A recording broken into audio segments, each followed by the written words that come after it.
CD 13. It was difficult for Pearce, in a fishing port made idle, to find a spot from which he could observe both the Mercedes and the Lady Harrington without drawing attention to himself. Any number of souls were sitting around on casks and wooden bollards or on the gunwales of beached boats yarning away. Wandering from place to place, he could only hope one solitary figure who sat down occasionally to whittle on a piece of wood was unlikely to be noticed. That assumption proved correct. He was left in peace by everyone except the odd curious urchin and an alarming number of sniffing dogs. He had to move constantly because it was too cold to stay still. In doing so, time and again, he passed the tavern that housed what he reckoned must be most of the crew of the Mercedes celebrating their great victory, by the sound of it. The mate of the Lady Harrington was probably inside. Maybe he too was drinking himself senseless. Would he wake in the morning to find his ship gone? The tide was in again, and had raised both sailing vessels so that they towered over their surroundings, snubbing on their cables. The way they strained, upriver 1 minute, downriver some time after, told him at what point it ceased to rise and began to fall. The fishing boats, stuck in the mud, had been sucked free and lifted to float as well, and because of that activity had increased markedly, with fishermen working on nets and tackle. Pearce realized he was looking at the conditions which would prevail later, at about midnight, with the exception that the whole anchorage should be quiet, both on the water and on shore.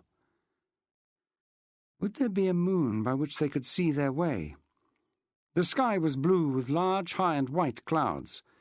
The wind, which had picked up as the day went on, was coming in off the sea, which meant it was from a northerly direction. Would that wind fall off as darkness descended?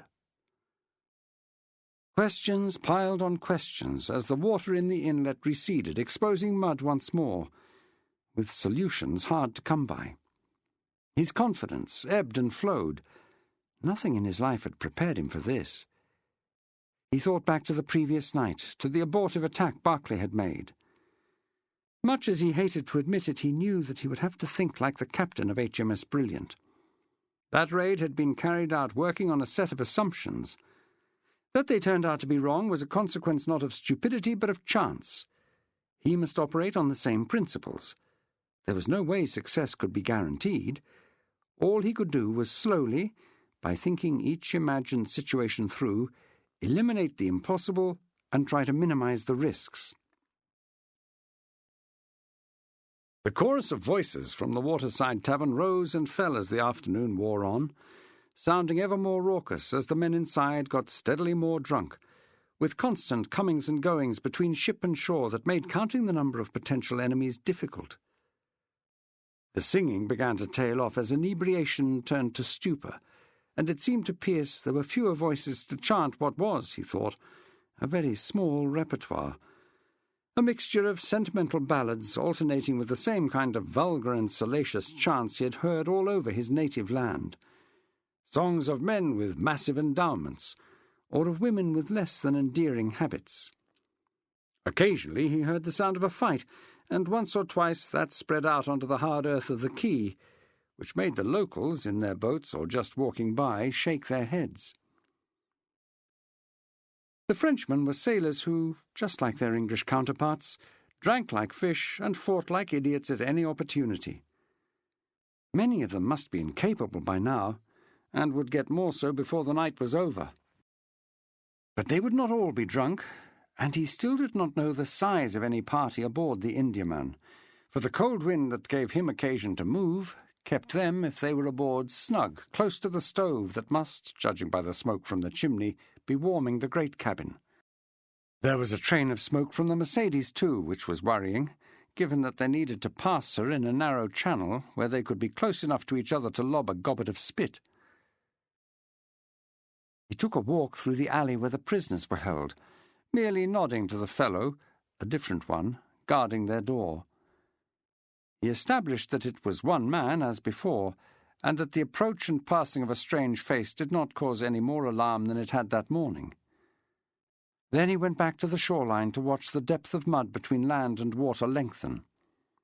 On the hill the church bell tolled the half and whole hour to a sun that was sinking inexorably in the west, taking with it what little warmth it had afforded, and leaving Pearce chilled to the marrow. He left before the last of the light went, to make his way back to his companions, the church bell tolling in his ears, an unhappy sound to a man who, in his heightened imagination, and well aware of how little he had actually been able to discover, could easily turn the clanging into a knell of doom. "Where the hell is that Irish sod?" demanded Charlie Taverner, stepping to the edge of the trees and peering for the umpteenth time along the darkening shoreline. "He should have been back with that powder an age past." "You can tell you're no a sailor," said Dysart, wincing as shifting his body made him aware of the pain in his arm. Charlie did an impersonation of a sailor's gait, all bandy legs and rolling body. "If I walk like this, Dysart, and swear and drink enough, I'll get taken for one, won't I, Rufus?" The funny walk made Rufus laugh out loud, a sound that pleased Charlie no end, and had him repeating the impersonation. Dysart was less taken with it. "At sea you'll learn not to fret, Taverner, for there is naught you can do. It's all wind, tide, and the lap of the gods. Is that no right, Mr. Burns?" The midshipman sat toying with a rough-looking club. He looked at Dysart for a moment and nodded, though without much conviction. He had hardly said one word since coming ashore, and his face told anyone who cared to look that he had the weight of the world on his slender shoulders. Toby Burns did not speak, for he feared his voice would betray his feelings. If being aboard HMS Brilliant had been less than salutary, what had happened here was hellish. All he could reflect on was home, of apples from the family orchard, or fishing in the nearby stream. He thought of his clerical father delivering grace at the head of a table laden with food, of his mother, who treated him with a tenderness that he longed to experience now, arms that would envelop and comfort him, filling his nostrils with a smell of lemons that he could conjure up without effort. There had been school, which he hated, yet which now seemed a paradise compared to what he was living through. Would those who shared his classroom, who had been so envious of the position his relationship to Captain Barclay had earned him, covet this? The certainty of capture by a fiendish enemy who might well tear him limb from limb? "I didn't have much to fret about till you and Orlok came a-calling," Charlie sighed. "'Cept not having a pot to piss in," murmured Rufus. "This ain't no better, Rufus." "No better than what?" asked Dysart. Charlie looked at the Scotsman, with his spiky, sand-coloured hair, and that patch of skin red and angry where the surgeon had shaved it to tend to his head wound. Dysart had the kind of brows, near to invisible, and pallid complexion that exaggerated the nature of his pale blue eyes. The sudden thought occurred to Charlie that he might be old enough to have been one of his early victims, for rolling sailors had been a pastime amongst him and his mates a few years back. Ashore, drunk and insensible, they were easy meat even for 14-year-olds, provided you got to their purse before some greedy whore did. "Ever been to London, Dysart?" "Berthed at Wapping once or twice." "And had a jug in the Prospect of Whitby?" Dysart grinned. "I have that and all." "My old stamping ground that was, from the Fleet all the way down to Wapping Steps." "Fleeced many a mark thereabouts, didn't you, Charlie?" Taverner glared at Rufus to shut him up. "I would have found you easy meat, and that's no error." "Was that your trade, Taverner?" asked Dysart in a less friendly tone. "Fleecing folk?" "You has to make your way in the world, and with whatever means God gifts you. My tongue and my wits was mine." The temptation to explain was strong, especially in the face of the look of disapproval on the Scotsman's face. Taverner Senior had laboured long, hard and honestly as a roofer all his life, only to end up dead not yet 30 under a pile of wood scaffold that collapsed under him and his workmates. Nothing came from the man who had put up that scaffold, or from the builder who had employed him to erect it, which left 8-year-old Charlie, his mother and his 3 younger sisters to fend for themselves. Honest toil never brought in enough. It was law-breaking, not law-abiding, that had kept the family out of the workhouse, until age did for his mother, and the girls grew enough to fend for themselves. Those 8 years had felt like 100. There was no point in even trying to justify such a life as he had led. You had to live it to know why it was as it was. "Mister," Charlie sneered, determined to change the subject, his arm pointed in the general direction of Burns. "Did you not term him that?" "I did," Dysart replied, nonplussed, as the midshipman stiffened, for he discerned a threat in Taverner's tone. "Here we are, stuck in the middle of nowhere with no ship, and still to you this pup is Mister." "Mr. Burns is a young gentleman," Dysart insisted, "and that gets him the courtesy." "You'd be better off gifting him the toe of your boot." "Sure a fine bunch you are." O'Hagan's voice made everyone turn. He and young Martin stood silhouetted at the edge of the trees, the gunpowder barrel under one Irish arm. "Nobody keeping watch." "We was just about to get a fire going," said Charlie quickly, "now that dusk is upon us." "Then I'd best put this powder well away from here, for any fire you light is like to blow us to kingdom come." "Rufus, Mr. Burns," Charlie spat, "it's time to fetch some kindling." They had a small blaze going when Pearce arrived, well back in the trees, and with no fear in what light was left that any smoke would give away their presence. The rise of the tide indicated to Pearce that it was time to move. Thankful for a moon, they left the woods to pass silent and dark houses on the way into Les Adrieux, with only the odd barking dog to note their presence. Pearce and Michael were in the lead, Dysart, the 2 boys, and the barrel of gunpowder behind, with Rufus and Charlie Taverner, very nervously, bringing up the rear. "Don't tiptoe," Pearce insisted. "Walk normally, but quietly and upright, for if you crouch you will look suspicious." Rufus and Burns had contrived clubs, pathetic affairs made of crooked wood with stones lashed to the timber by strips of bark, and Pearce recalled with an odd feeling the way they had shown them to him for his approval, as though he was in all respects what he did not want to be, their leader. He had said kind words in praise of their efforts, feeling like a hypocrite, even more of one as he observed the way his approbation cheered them both. It was a sobering thought that apart from Michael O'Hagan they were not warriors, and his skill was in fisticuffs, not the use of weapons. Pearce certainly did not think of himself in that vein either. Childhood scrapping did not count. He could use a sword, but had only ever done so in bloodless contests at a Parisian fencing school. Even if they had to be whispered, the need to share his concerns was overwhelming. "We're a mite short on muscle, Michael." "We are that, John boy." "Dysart would have been a fighter, but now he's useless with that broken arm.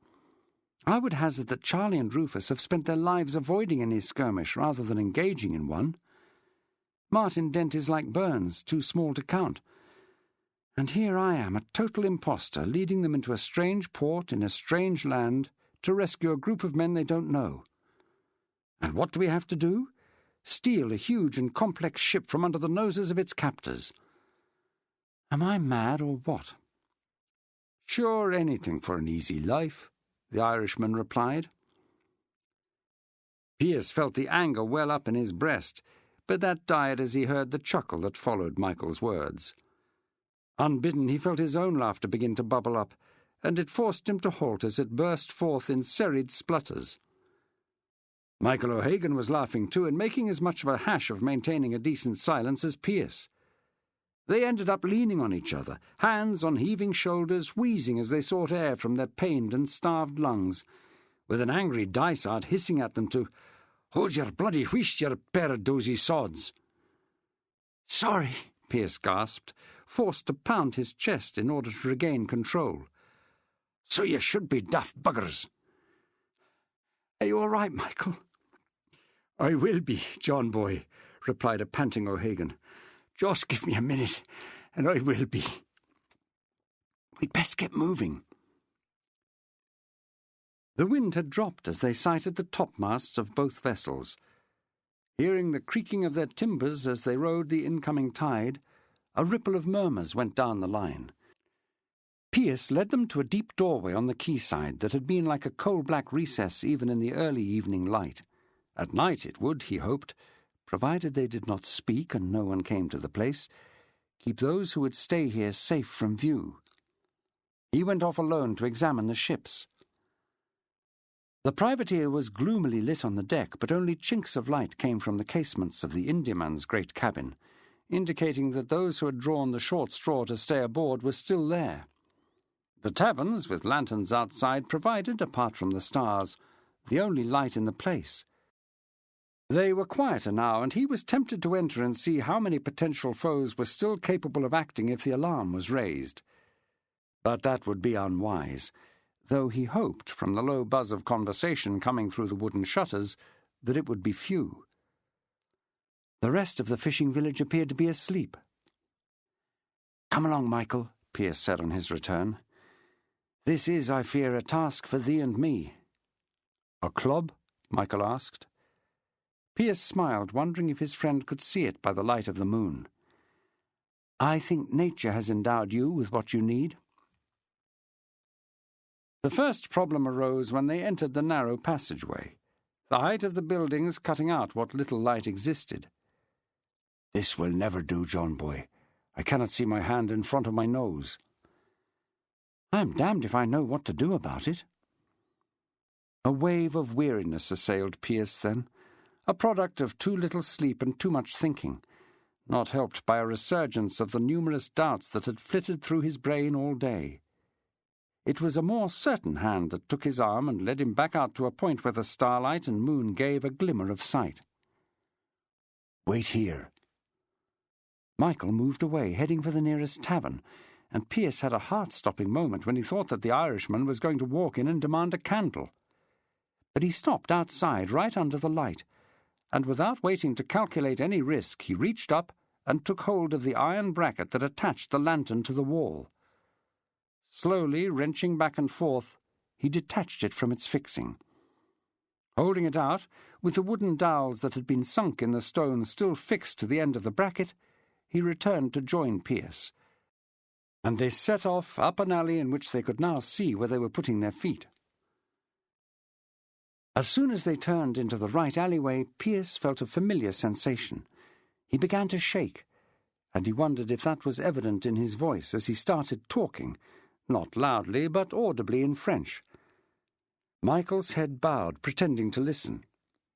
If it was, the Irishman gave no sign, and as they approached the point where the sentry should have been, he laughed so loud that Pearce nearly had a seizure, which was doubled in its effect when he realized there was no one to hear it, no one guarding the prisoners, a fact that put paid to his trembling. As he walked past the door, Pearce, under his breath, swore heartily in 2 languages, cursing his own stupidity for not realizing that on a cold night no sentry would stand outside. He recalled from his visit earlier that day the interior doorway the sentinel had opened to give him access to the prisoners in the large room they occupied. He racked his brain, but without success, to try and recall if there was another room, and finally, because there was no choice, tapped softly on the shutter so that he could communicate with those inside. It swung open on a dark room, and One-Tooth's face appeared at the window. The look Pearce got when he explained was eloquent testimony to the fact that he was not alone in thinking himself dense. "Sentry sleeps, we reckon, in the corridor between the front door and ours. There ain't no other, and there's no way up a floor either, from what we has seen, though the sound of feet give me to reckon there's habitation above us." "On his own?" asked Michael, which was answered with a nod. The silence that followed was punctuated by an odd sound, a sort of low rattle that made Pearce move from the window to the door. The wood was too thick for any sound to penetrate, but there was definitely something making a noise, and it was only when he stood back, perplexed, that he realized it was coming from above his head. At the top of the studded oak door was a skylight slightly ajar. Beckoning to Michael, he had himself lifted on a cupped hand, put his ear next to the gap, and heard the unmistakable sound of snoring. He also caught a very strong whiff of a human being not overly fussy about washing. A sleeping sentry. But where was the key? on his person or in the door. Running a hand into the gap at the top, he felt for the cord that must hold the skylight in place, and finding it in the centre, steadied both it and himself on the frame. He cut slowly with the edge of his knife until the string parted, at which point he began to lower the skylight. It didn't go far, about 6 inches at the top, having a metal catch to stop it from being fully opened, a protection against thieves using the gap as a way of entry. He tried to push it aside, but the metal was too thick and he couldn't apply enough pressure. Dropping down, he explained the problem to One Tooth. "What's the state of the tide?" "Coming to its peak, very likely." "When you has to do something." That niggled Pearce, and he was close to saying so. But what was the point? A sentry asleep, suddenly awakened, was not going to be thinking as clearly as he should. This was no professional soldier, but some layabout recruited into the local National Guard, given a worn blue coat, a hat, and a big cockade. He had seen enough of them, often the scum of the earth, to have little respect for the breed. There was no way through that door unless the sentry opened it, and he probably would not respond to a knock. But he might, just might, react to a row. Then he paused, holding up his hand to stop One Tooth saying any more, because once they were committed there would be no going back. The noise he anticipated would certainly wake up more than the sentry, for there were the people who lived above. What would they do? There was no time to decide if he was right or wrong. He had to act.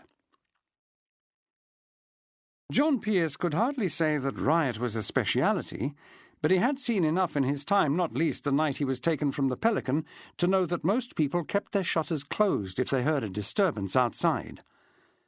In France now, or certainly in the Paris he had so recently left, that was doubly so for fear of implication in something that might see a person in a tumbril on the way to the guillotine. And really there was no choice, except to revert to the original idea of leaving the crew of the Indiaman to try for a boat on their own. They had a chance tonight that would not last. "Pretend I'm your mate," he said, taking the lantern from Michael. "What?" "You miserable swabs!" Pearce shouted, trying to be loud and slur his words at the same time. "You can rot here in hell for all I care. I shall buy my way back from Somalo and set my feet on my own good hearth." He had to make a really sharp gesture to get a shocked One Tooth to reply, and his shouted response was not truly effective, more of a growl than a yell.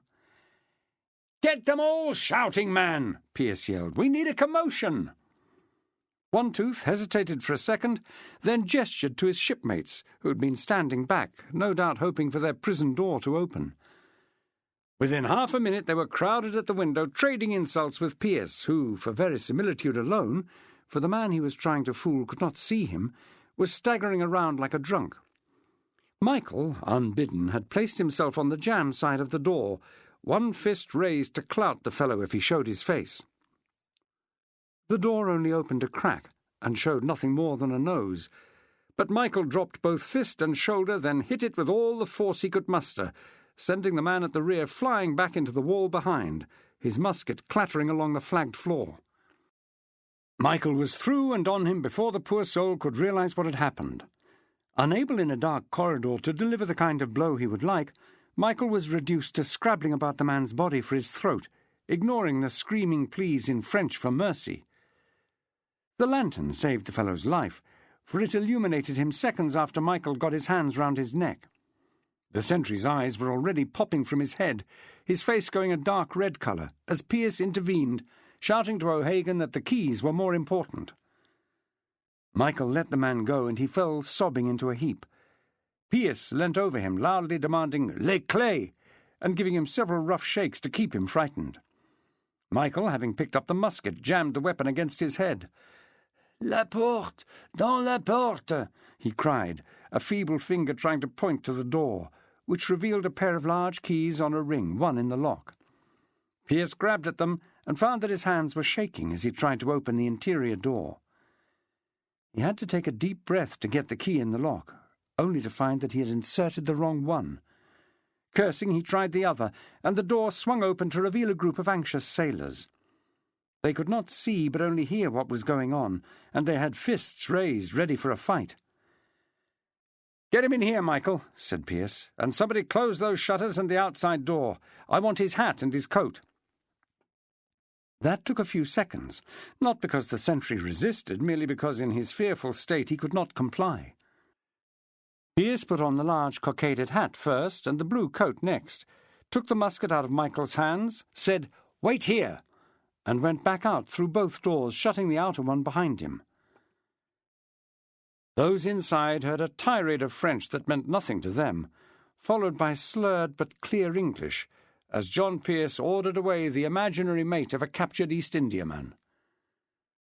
The last thing they heard, again incomprehensible, was Pearce assuring a couple of citoyens who had finally opened their shutters that it was nothing with which to concern themselves, and that they should go back to bed. That done, he came back inside to find the sentry trussed and gagged with the shreds of his own shirt, Michael standing over him, the bayonet that had been on the man's belt now in his hand, his powder horn and cartridge case over his shoulders. The only thing that had not changed were the Frenchman's eyes, which were those of a fellow still convinced he was about to die. "We wait," Pearce insisted. "Why?" demanded One Tooth. "Let those who looked out settle." Pearce stood by the open door for several minutes, the trembling returning as he wondered at his own audacity, while simultaneously questioning where the inspiration had come from to act as he did. When he was sure it was totally quiet, he came inside and beckoned to One Tooth. "Michael will go ahead and fetch the rest of our party. You should leave in small groups to keep the noise down, and no running, for the noise will echo off the alley walls. It is down to the end, and turn right for the quay, but stay in the dark until we are sure we can get a boat to take us out to the ship." One Tooth looked amazed. "You mean you ain't yet got a boat?" "No, I damned well have not," Pearce growled, looking round the assembled sailors, who were naturally of all shapes and sizes. He was thinking that if they were like the man who appeared to lead them, then he, like their mate, would be tempted to leave them behind. "Now I want to know who are your fighters, because they're the ones we will have to put aboard."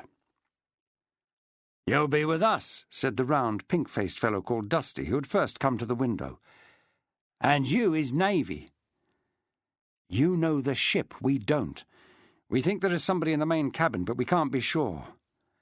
"All day," moaned One Tooth, "and that's all you've discovered?" Pearce lost it then and grabbed the man by the front of his shirt. "If you want to hang on to your last fang, mate, you will stow it." "There you go again," said Michael, moving in to separate them, "sounding like a tar."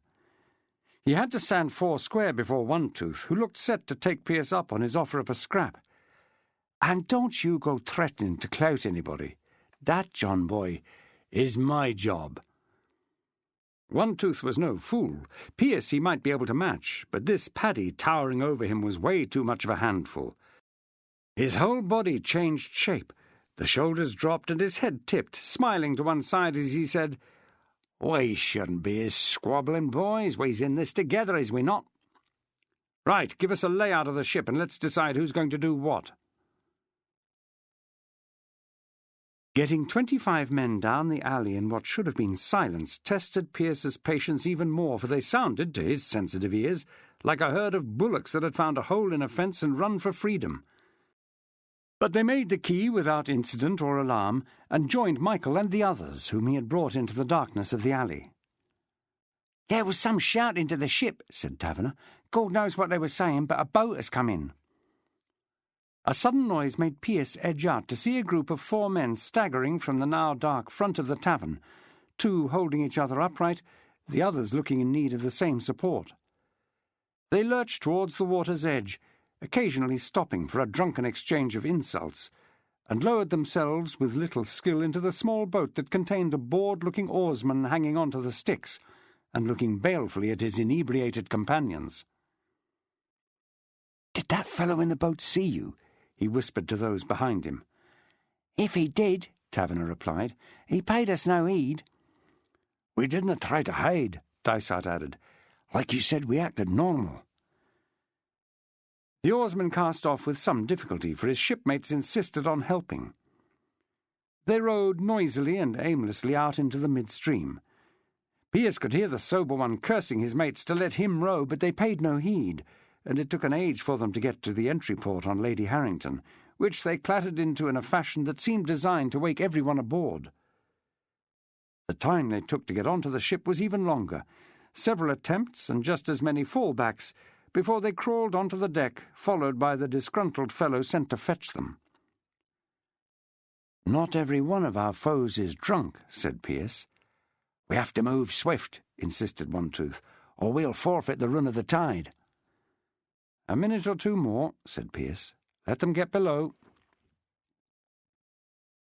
If it was a minute or two, it seemed an eternity, one in which Pearce wondered why he was making all the decisions, a task he'd assumed would cease once the crew of the Harrington had freedom. But they were like his shipmates, quite happy to let him assume the responsibility.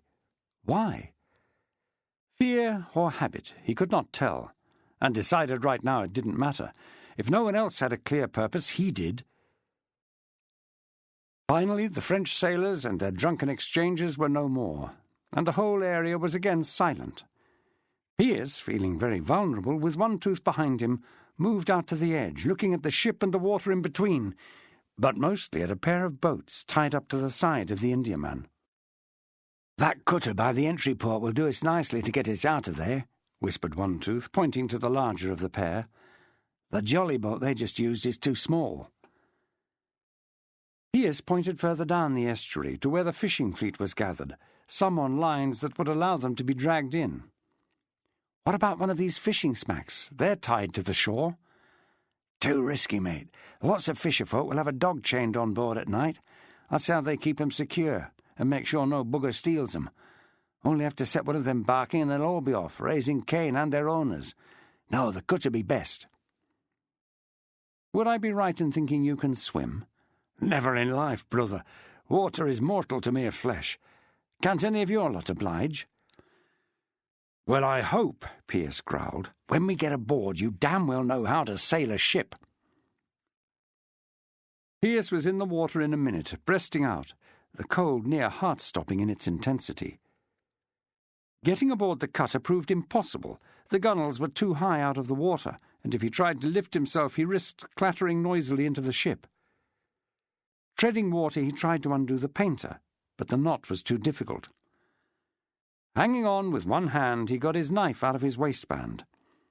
It took an age to slice through the rope, but it parted eventually. Lying back, he began to swim, towing the cutter very slowly behind him. One Tooth was as grateful as ever. "Christ, you took your time."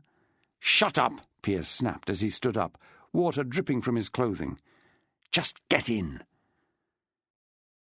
The Harringtons took their places without talking. Pearce was followed by Charlie and Rufus, still carrying their cask of gunpowder. Having helped Dysart aboard, he took station in the prow with Michael and his musket, prepared to hand off the cutter when they reached the side of the ship. "Mr. Burns, I want you first aboard, keeping a lookout. Get to the upper deck and keep an eye on the cabin door." "John, boy," said Michael, "send Martin." "Is that wise?" "If Martin wanted to betray us, he's had all day to do it. He could do it now." "Not if he wants to live." "I will vouch for him." Both men looked at the boy, who was looking at Pearce, almost pleading to be trusted. Pearce nodded, then added, "Martin, you go with him." "Jackets off, lads," hissed One Tooth, "and make fenders." Those not rowing obliged, removing their coats, rolling and draping them over one side of the cutter so that when it touched, side on, it did so in silence.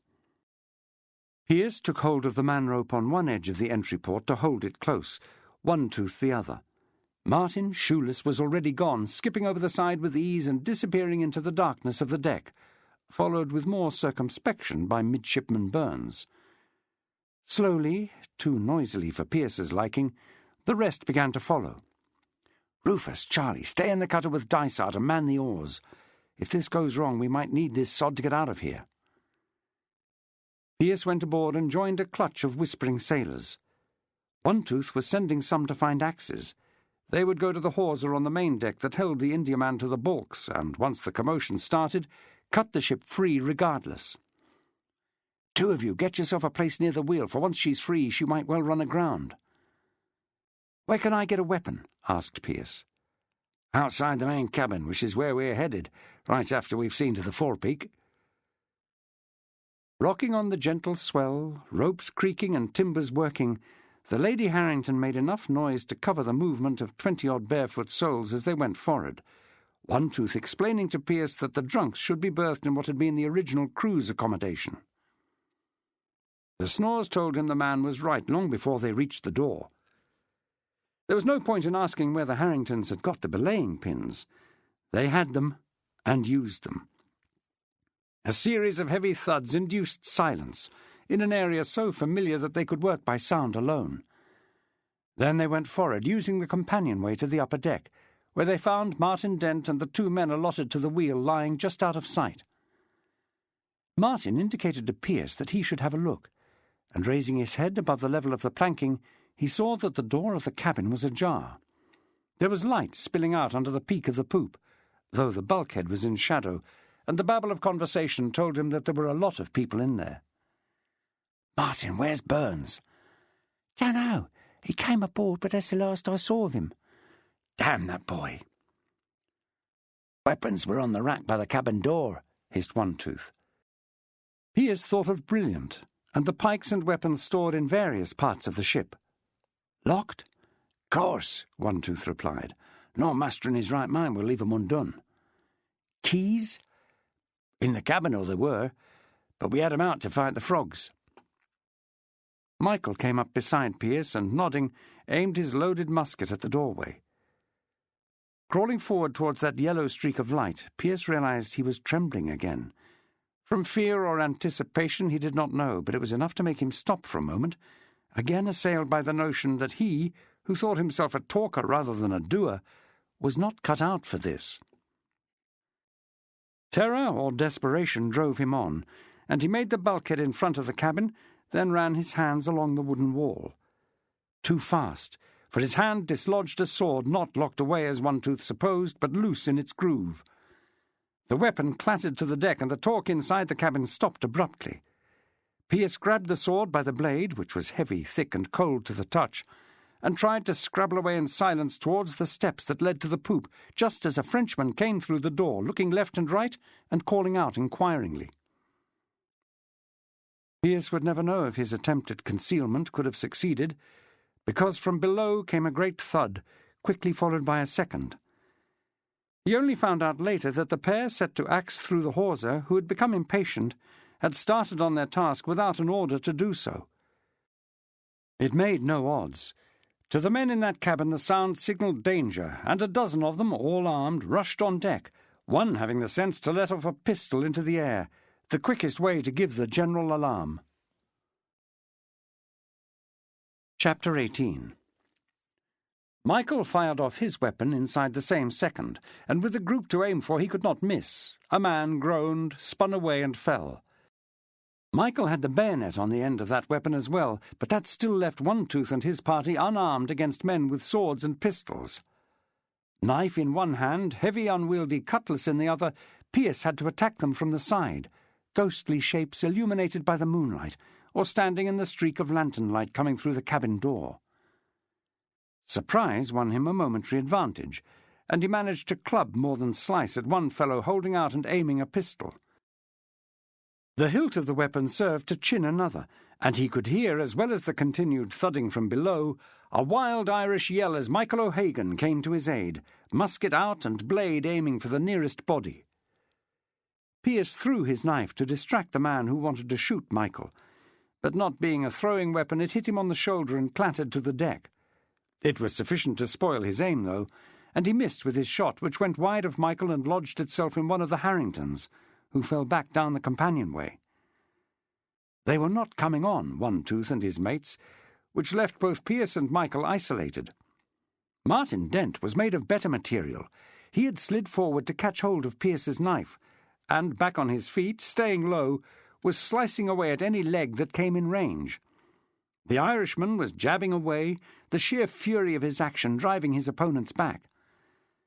The sword Pearce was wielding was not one for elegance, nothing like the épées or light sabres he had learnt to use at his fencing lessons. This was more a bone-breaking club, and being heavy it was damned difficult to use when the bearer was outnumbered. But he swung it above and around his head with gusto, trying at the same time to count the numbers he was fighting, and the effect of that first warning pistol shot. "Harringtons, move!" he yelled, "or we're all done!" There was a curious sensation of clarity.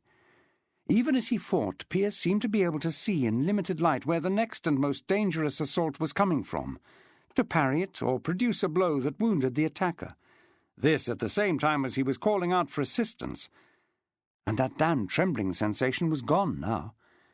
He could also observe that his foes had no more combustible weapons. Those they had used. Could not One Tooth and his mates realize this? That it was sword against anything they could muster, and that these Frenchmen were sluggish. The only two who appeared were Charlie Taverner and Rufus, armed with nothing more than belaying pins, but coming up behind those fighting their messmates and using their weapons to good effect. They created a bit of space, so Pearce was able to back up to the sword rack and grab another weapon. This he slid as hard as he could down the deck so that it lay beyond the fight, and Charlie, who had seen it pass, was quick enough to go for it, then get up just in time to stop another enemy braining Rufus with his pistol butt. Pearce was grabbing as many swords as he could in between parrying blows, chucking them overhead or under feet, and slowly, armed, the Harringtons emerged to engage in the fight. Pearce was aware that the thudding below had ceased, which meant that either their labours had been interrupted or the ship was free of the shore. "Martin, below! Find out what's happening!" The boy slipped away, not without a jab to the groin of one Frenchman that produced a high, pain-filled scream. Now the attackers outnumbered the defenders, none too soon, for wielding that heavy cutlass had exhausted Pearce, and Michael had taken several blows and was much slower in his responses than he had been at the outset. The speed with which the fighting stopped had Pearce on his knees for the first time. He had lunged at a Frenchman, only to avert his blade quickly as the man dropped his weapon and put his hands up high. He lifted his head to see Charlie Taverner, Rufus, and One Tooth pushing those who had surrendered against the cabin bulkhead. "Get the swords still in the rack!" he shouted. "The hawsers are cut!" yelled Martin Dent, only his head showing at deck level. "You two!" shouted One Tooth, pointing. "Get on that bloody wheel! 2 more in the bows to give us a course, and the rest get capstan bars to fend us past that damn Frenchman." A ball took the Harrington standing next to One Tooth, hitting him on the shoulder so that he spun round and dropped to the deck. Pearce looked to Michael to load his piece, but the Irishman had already done so and had his musket aimed over the side to return fire to the shore. Others had picked up dropped pistols and were looking for the means to reload them. "Charlie, get Dysart out of the cutter, but leave it lashed on just in case." As Charlie moved, he saw Rufus on his knees, head down, and ran to lift him. "Rufus, are you all right?" "Bugger booted me right in the balls," he said, lifting his head with a grimace of pain. "And there's me thinking you didn't have any," Charlie hooted as he moved away. Following his gaze, Pearce found himself looking into a row of angry eyes. There were 8 still on their feet, not all without wounds, but too dangerous to leave to their own devices. Rope them? With what? Confine them? Where was secure? The solution flew in the face of everything his father had ever tried to teach him. "Get up, Rufus, gather some men and throw those bastards overboard." "Axes!" The shout came from the bows. "We's run foul of the French mainmast rigging." As men rushed forward carrying swords rather than axes, Dysart appeared with Midshipman Burns in tow, just in time to see Rufus Dommett, with the aid of a Harrington, lift the man who had kicked him and heave him over the side, his yell of alarm killed by the splash as he entered the water. "Anyone got a loaded pistol?" Pearce called. "Me," a Harrington replied. "Give it here." Pearce took it, went to the Frenchman nearest the side, and in his own language, with the pistol at his head, invited him to jump. The task made harder when a musket ball removed a piece of the bulwark right under his nose. Oddly enough, that sped the men over, and splash followed splash until the deck was clear. Michael got off an occasional shot. Forward, axes and swords were hacking at the point where the rigging had fouled. Free now to look, those on the quarterdeck could see the current was swinging the stern round to a point where it would run them ashore to a quayside crowded with yelling Frenchmen, some bearing torches, others so drunk they were unable to shake their fist without falling over. It would be fatal to get near them, for enough of those numerous enemies were sufficiently sober to cause trouble. A pair with muskets and the powder to load them were already doing so. "Michael, I need those guns silenced." "Then you'd best come and aim this thing yourself, John boy, for it is little use in my hands." "Let me," said Martin Dent, putting a hand on the weapon. "It'll blow you off your feet," Michael scoffed. But he did let the boy take it, and Martin laid it on the bulwark and took aim, slowly squeezing the trigger. Michael was right. The discharge threw Martin backwards, but there was an immediate scream from the nearby shore that meant he had found a target in the yelling crowd of drunks. "Look," said One-Tooth, pointing forward. Pearce followed his finger to see two things: that a fight was going on between the anchor watch of the Mercedes, and at the same time a party of the shoreside Frenchmen with torches was making its way down the quay to commandeer fishing boats. "We can't fight them all if they get aboard." There was a hiatus, with no one doing much from the shore to impede their progress. Firing had stopped, the only activity taking place in the bows where the Frenchmen were trying and failing to get lines on the Lady Harrington so that they could lash her off to their stationary ship. Those on shore must be pinning their hopes on a number of men getting aboard, sufficient to take back the prize. "Then we must ensure they do not." Suddenly Pearce added, "What is your damn name, anyway?" "Twyman." "Everyone forward to keep the crew of that ship off our deck," said Pearce, his mind going back to the chase that had started this whole affair. "Twyman, have you got a cannon we can aim forward on those boats?" "With the swing on the barky, any one of the side armament will do." "Powder, balls?" "Balls should still be by the guns, though they might have emptied the magazine." "Send someone to look. Dysart, that barrel of powder?" "Still in the cutter." "Burns, with Martin, and fetch it." The midshipman stood stock still until Pearce shouted, "You must do something, boy!" "I'll go," said Rufus. "Me and Charlie, it's sort of ours like." "Slow match, Dysart." "Aye, round my waist still." "Well, get your flints on it and get it lit." "We're clear forward," came the cry. "On the wheel! Keep us that way!" shouted Twyman. Pearce went down the starboard gangway to look at the guns, aware that the ship was moving. Slowly, but it was moving, running out on the falling tide. On the opposite deck the Harringtons were fending off with their capstan bars. The Frenchmen opposing them could have used a cannon, not more than one, for they were too few. Was it that they were stupid, or did they fear to damage their prize? What difference did it make? Being an East Indiaman, the ship was well armed, with half a dozen long nines aside. Twyman was right. There were balls left in the garlands, and within a minute he had a flintlock to fire the piece, the ship's own powder in cartridges, swab and rammers, linstock burning slowly in case the flint didn't fire, 2 buckets of water, and his own mates as a gun crew. "Martin, you're powder monkey. Let go of the breechings. Open the port. Michael, Rufus, Charlie on the tackle. Mr. Twyman, we need more hands." Charlie didn't wait. He was already swabbing the gun just in case it had been fired when the East Indiaman was taken. Dysart showed Pearce how to attach the flintlock, while a cartridge was picked, the touch-hole covered, and the rest rammed down the barrel with the ball.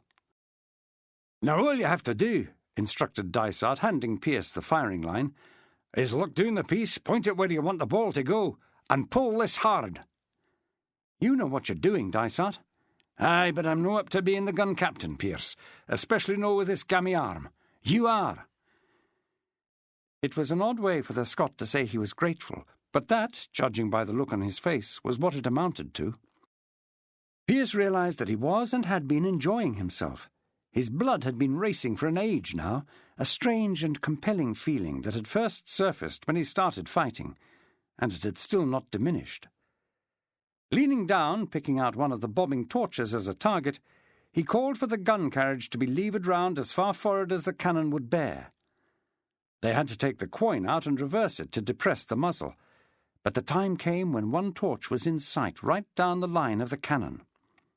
"Stand clear," said Pearce, stepping back himself so that he was holding on to 3 feet of firing lanyard, his own arm fully stretched.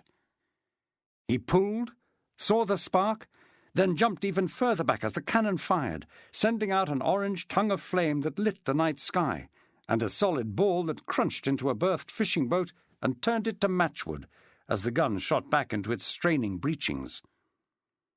"Reload!" Pearce shouted. "We're clearing the Mercedes!" That shout made Pearce look aft, to where the privateer's foredeck was coming abreast of the Lady Harrington's poop, slowly, for they were still drifting, but surely. Behind him, amidships and well away from powder, he could see the slow match fizzing as it burnt into a tub of sand. Dysart was sitting on the small barrel of gunpowder they had fetched aboard, with his broken arm sticking straight out. The ropes which had carried the barrel were still there, loops of hemp that were too tempting to resist. "Dysart, can you make that barrel you're sitting on live?" The questioning look made Pearce continue. "I think a little bit of that slow match inserted might make it into a useful bomb. Only you can tell what would happen if that went off on an enemy deck." "Why, it would be terrible." "Can I ask you to make it so?" The cannon was reloaded. Pearce had it hauled up, adjusted his aim and elevation, then pulled the firing lanyard again. This time, with shortened range, the effect was even more devastating, as the ball sliced through the flimsy scantlings of the small fishing boats, sending slivers of wood in all directions and bringing in its wake the satisfying sound of men receiving wounds. "That cleared the buggers," shouted Charlie Taverner, looking over the bulwarks, "and some of 'em have taken splinters." Pearce moved forward to follow Charlie's finger and to see the privateersmen seeking cover, that is, with the exception of those half-dozen writhing on the ground. "Mr. Burns, sir," called Dysart, "will you oblige me by turning this wee barrel on its side?" Pearce turned to look at that. The boy did not respond. Indeed, he seemed to be getting ready to slink away again. Pearce's harsh tone stopped him. "Move, Mr. Burns! You wear an officer's coat. It would benefit us all greatly if just this once you were to behave like one." Pearce's censure brought compliance. Slow, not enthusiastic, but forward movement nonetheless. With the barrel on its side, Dysart handed Burns a knife, with which the boy went to work on the bung, creating a hole down the side of the cork, into which the Scotsman could feed his linstock, all the while talking the young midshipman through. "We want to cut it short, Mr. Burns, very short, an inch showing and nae mair." The cry came from the men on the wheel. "Mercedes is cut her cable!" Pearce was forced to leave off gun-laying to find out from Twyman what that meant. "They are lighter than us, a shallower draught, so they might drift out with greater speed." "So?" "They will hope to foul us, run their bowsprit over our rail, snare us on lines and act as a sheet anchor so that we drift into the shore." "Then," said Pearce emphatically, "I think spoiling their game comes first. Charlie, Rufus, you said that powder barrel was yours?" "It is, Pearce!" shouted Charlie, for the first time in an age his face happy, something like it had been that night in the Pelican. "It most surely is." Pearce wanted to light the slow match before they moved from the gangway, but Dysart had too healthy a respect for powder to let him. He insisted on patience until the entire party was on the poop. Then, and only then, would he take the small piece of linstock, already burning, and apply it to the bare inch left exposed. "The honour," Pearce said to his 2 messmates, "is yours." "Dinna rush," warned Dysart. "See how slow it burns." What crew remained on the Mercedes must have sensed something coming, even if they could not see what it was. Those who could be spared took up position to fire a couple of muskets at the party on the Indiaman's poop, but they were rebuffed by a fusillade led by Michael O'Hagan, made by his musket and numerous captured pistols. "Get ready," warned Dysart, as the burning fuse reached the very edge of the bung. Charlie and Rufus lifted the barrel by the ropes and started to swing, with the Scotsman intoning an interminable 1, 2, 3 for the throw. On 3, the 2 Pelicans gave a mighty heave backwards, then forwards, and slung the barrel of powder, its fuse fizzing angrily, onto the privateer's deck. "Now get down," the Scotsman ordered. It was as well they obliged. Almost as soon as the barrel hit the enemy deck, following no more than a couple of rolls, it went off, a great crashing explosion that tore lumps out of the French ship. Flaming staves rose into the rigging and lodged there, setting light to tarred rope wherever they came into contact. It seemed only minutes until the Mercedes was ablaze all along her forepeak, those who had been left aboard no longer seeking to close her on the Indiaman. Now they were looking for a way to survive. "Back on the gun!" Pearce shouted, finding he had to drag some away from the terrifying sight. "Aye, aye, Captain," called Charlie. Pearce grinned, and in doing so realized how tense he had been. "Only a gun, Captain, Charlie." They got off one more shot, that one aimed at a target that lay astern of the ship, and this time the ball landed on the shore to bounce along the hard, sending Frenchmen flying in all directions. "I never wanted to be a sailor, Michael," said Pearce, leaning wearily on the Irishman's shoulder. "But right now I would be happy to change places." "Only a fool would believe that, John boy," Michael replied. "An omadhon in Erse." "Is that what it means, a fool?" "Aye, though one tinged with madness." "Then I have found my true rating." The flash of the exploding powder that set in motion the destruction of the Mercedes lit the night sky and was visible for 50 miles, brilliant fading to constant, reflected off the cloud cover. Lieutenant Digby, who had the watch aboard HMS Brilliant, deliberated about waking his captain, worried that a man who seemed to have clutched at so many straws would do likewise with this. He knew that the frigate should not be here, 3 days' sailing at least from the convoy. If Gould had obeyed his instructions and cleared the great headland at Ushant, he should be well on his way to passing Brest and entering the Bay of Biscay. But reluctant as he was, he had no choice. Barclay's standing orders were quite specific. "It came from the estuary de Trieux," Barclay demanded, night-glass to his eye, nightshirt flapping in the breeze. "I can only report that the explosion came from the general direction, sir." "An opinion, Mr. Digby." "I feel obliged to decline to give one, sir. It could be anything." "And what, sir?" Barclay inquired dryly, passing the lieutenant his telescope. "Would you say that was?"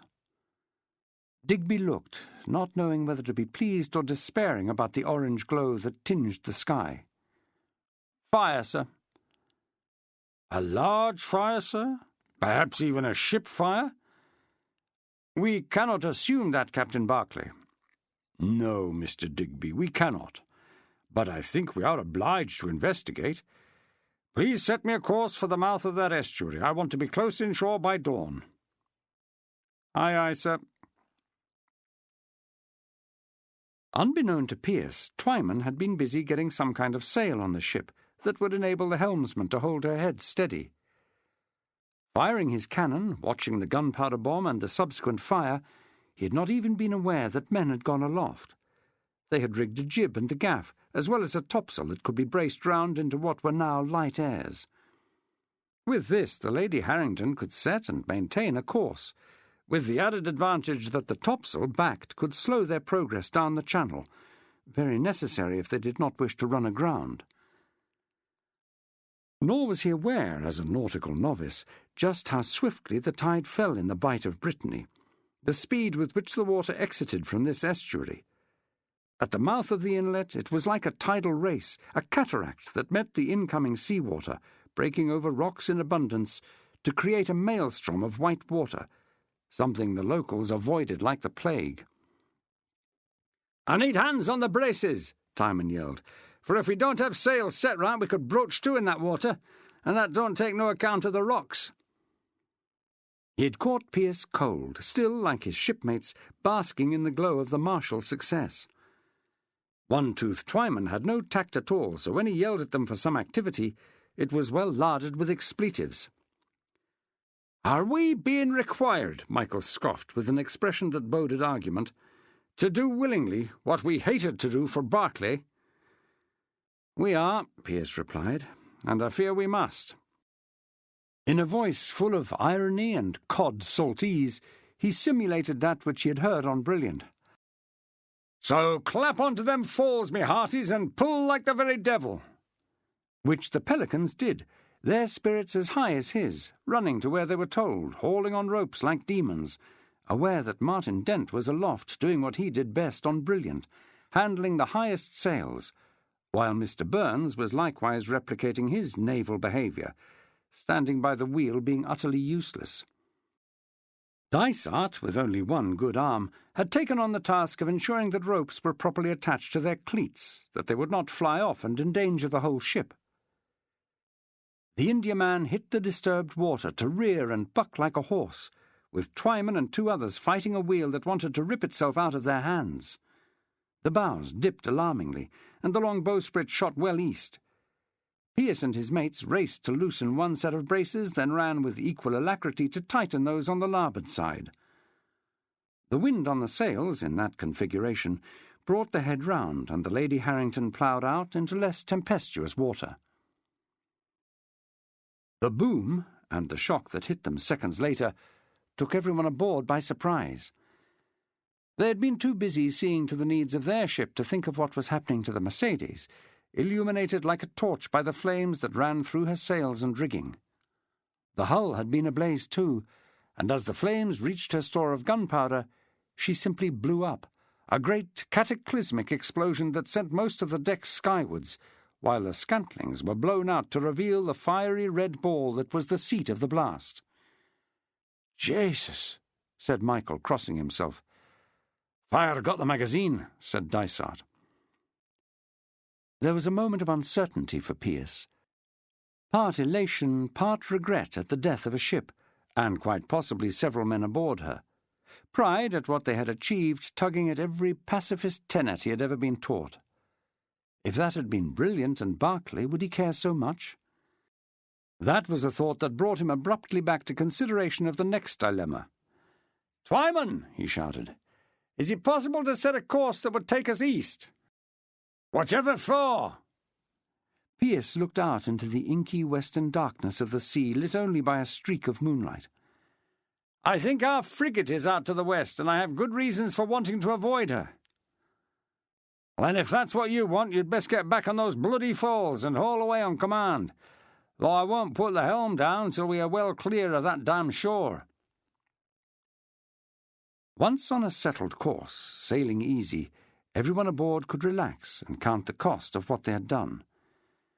They had 1 Harrington dead and 2 wounded. Those they brought in to rest in what had been the Indiaman's captain's sleeping cabin, rendering what aid they could.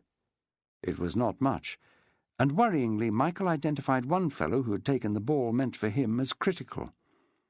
It was that smooth-faced cove that Pearce had first met at their prison window, the one known as Dusty. "Seen it before, John boy, that lack of colour.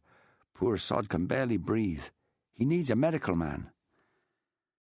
"How long, Twyman, till we raise the home shore?" "God alone has knowledge of that, mate, and if you was a sailor you would know better than to ask. The wind will decide. If it favours us, and the weather stays clear, 2 to 4 days. But I've been stuck in this stretch of water for a whole fortnight, beating up the channel into the teeth of an endless easterly, and that with a full crew of hands." "I would hate to be responsible for anyone's death." "We've all got to go sometime," Twyman replied heartlessly. Pearce was now feeling guilty, his mood black, not only about the remarkably few casualties they had suffered, but also about those amongst the Frenchmen. He was sure he had killed more than one, which he knew to be absurd. They would have killed him if they could, and probably celebrated the fact of doing so. But being irrational did not make that emotion any easier to avoid. He was assailed by the stupidity of some of the decisions he had made, easily able to imagine the consequences had the whole party not been favoured with remarkable good luck. Added to that was the certain knowledge that he had risked a great many lives to achieve an utterly selfish end, his own return to England. The excuse that he was acting for them collectively was now, obviously, so much moonshine.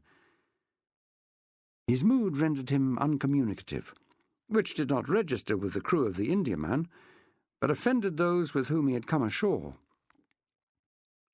"Anybody would think we are lost," moaned Dysart, unaware that the look Pearce gave him was not one of annoyance, but yet another twinge of conscience for the fact that the Scotsman, if he was not to lose the full use of his arm for life, needed a surgeon as well. End of CD 13. CD 14. Sitting in the capacious main cabin, his mood was not helped by his surroundings. Pearce could only wonder at the area allotted to the man who ran the ship compared to that given to everyone else.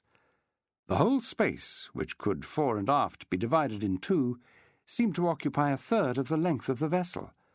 The captain had his own privy, and a separate space for his bed. The furniture would have graced any salon at home, and the quality of the late captain's private stores — the Frenchman aboard had been heavily at the wine — reeked of easy wealth. "He was of a high colour, mind," said Twyman, talking of the previous occupant, while happily occupying his chair, "and choleric, for ever yelling and going blue with it. So when he had his seizure, none of us were like to be shocked." "What happens to the ship now?" "God knows," Twyman replied, his single fang gnawing at his lower lip. "Sail into an English port, send a note to the owners, and see what happens." "Some of us would need to be put ashore prior to that." "Was you pressed?" Pearce nodded, as Twyman added, "And freshly so, judging by your skills." "Not much more than a week ago," Pearce replied, "though it feels like a lifetime." The thought of his destination had obviously made Twyman gloomy, but he brightened considerably when responding to Pearce's request. "I'd be an ungrateful swab if I couldn't manage that, mate. Don't you fret, I'll get you clear." "Lying one-toothed bastard," said Dysart when Pearce accosted him to ask him what he wanted to do, come ashore with them or stay on the ship. He kicked the bulwark by which they were standing. "The bugger is salvage, at least." "So?" "The value of the ship and the cargo has to be redeemed by the insurers. Them bastards that take their coffee at Lloyd's. It's worth thousands, maybe tens of, since we didn't know the cargo. No wonder he's happy to get you off the bloody thing, so you'll no get a share." "Are you sure?" asked Pearce, feeling rather foolish. "As sure as I canna straighten my arm," Dysart responded, his normally kindly face a mask of real fury. "That's the law of the seaman. You wouldn't accredit it, would you? Having saved the bastard's arse, he wants to diddle you out of any reward." "It's not one we could claim anyway, Dysart, since we intend to desert." "Well, dinna do it near to any naval port, for the sake of Christ. There's an army of glass-combing buggers in them towns that'll spot you in nae time, and will hand you over for a bounty." "I'll have to talk with Charlie, Rufus, and Michael and see what they want to do." Dysart's voice was soft now, fatherly even. "Just remember, Pearce, drop anchor in this, and you and your friends are safe, 'cause you're no deserters. You're still Navy, and you might also be in for a right good dose of coin when this barkie is condemned." "And then?" "I grant you that's nae so nice. You'll be sent aboard another man-of-war." "It's not worth it," Pearce replied. The lookout on HMS Brilliant called at dawn. "Sail ho! Ship bearing due west. I just picked up the masthead on the rise." "Buggers run for St. Malo," Barclay spat. For the first time in 48 hours he felt able to look and act as he should, like a senior post-captain giving the eye to his deck officers instead of avoiding contact. If he had not insisted on closing the estuary de Trieux, they would have missed the enemy. The next call came 15 minutes later. "Looks like the India ship, Your Honour." "There might be two sail." It was a good 5 minutes before the lookout responded, a period in which Ralph Barclay swung between euphoria and despair, hope rising only to be killed off by pessimism, the feeling that all his hopes, dashed more than once, were about to be sunk again. There's only one ship to see, and it's definitely the Ingerman, 'cause she's flying a company pennant. No tricolour above it? Nope. Mr. Collins, more sail! It was Martin Dent who spotted the frigate, sitting as he was on the cross-trees right at the top of the Lady Harrington's masts. His gleeful identification of HMS Brilliant was not shared on deck by anyone other than Dysart, and the mood deepened when Twyman denied the possibility of outrunning a frigate. "You're sure?" "As I stand here and breathe." Pearce looked towards the low line of land just visible. "How far offshore would you put us?" "A good 10 miles. "Could we take to a boat?" asked Charlie Taverner. It was Dysart who replied, not Twyman, the Scot's face angry at what he saw as stupidity. "You wouldn't get 2 miles. Barclay's got boats and all, and men who can row better than you daft buggers. Think what will happen if you're taken up as deserters. The first thing you'd face is the grating, and this time it will be a proper cat, no some damp and useless hemp." The deck fell into silence. Harrington's and Brilliant's alike struck into silence. John Pearce was aware that others were waiting for him to make a decision, and that annoyed him. Had he not done enough? But even as he deliberated on the ineptitude of his fellow men, he could not help but filter through that same brain the alternatives they faced. And the conclusion was as unpleasant as it was unwelcome. "Twyman," he said eventually, his voice heavy as he glanced around to what was a totally empty seascape. "If we cannot outrun Brilliant, then we had best heave to." He answered the looks of disappointment with the words, "That way at least the wounded men will get quick attention." "Let fly the sheets!" Twyman shouted, his face a mask, giving nothing away regarding his own feelings. "John boy?" asked Michael with an inquiring look. "You're sure?" "No, Michael, I am as unsure as anyone on this deck." The Irishman pulled out the first belaying pin, releasing the mainsail to flap uselessly as the way came off the Lady Harrington. The decision had been made, and the emotions of those on board varied. Rufus put the best face on it, pointing out that they would be reunited with Ben Walker, which Charlie Taverner spoiled for him by mentioning Gerson. Charlie was looking glum, Pearce thought, like a man on his way to the guillotine or the gallows. Michael just looked angry. "Sorry, Michael. Sure, I have no idea what you're after saying that for."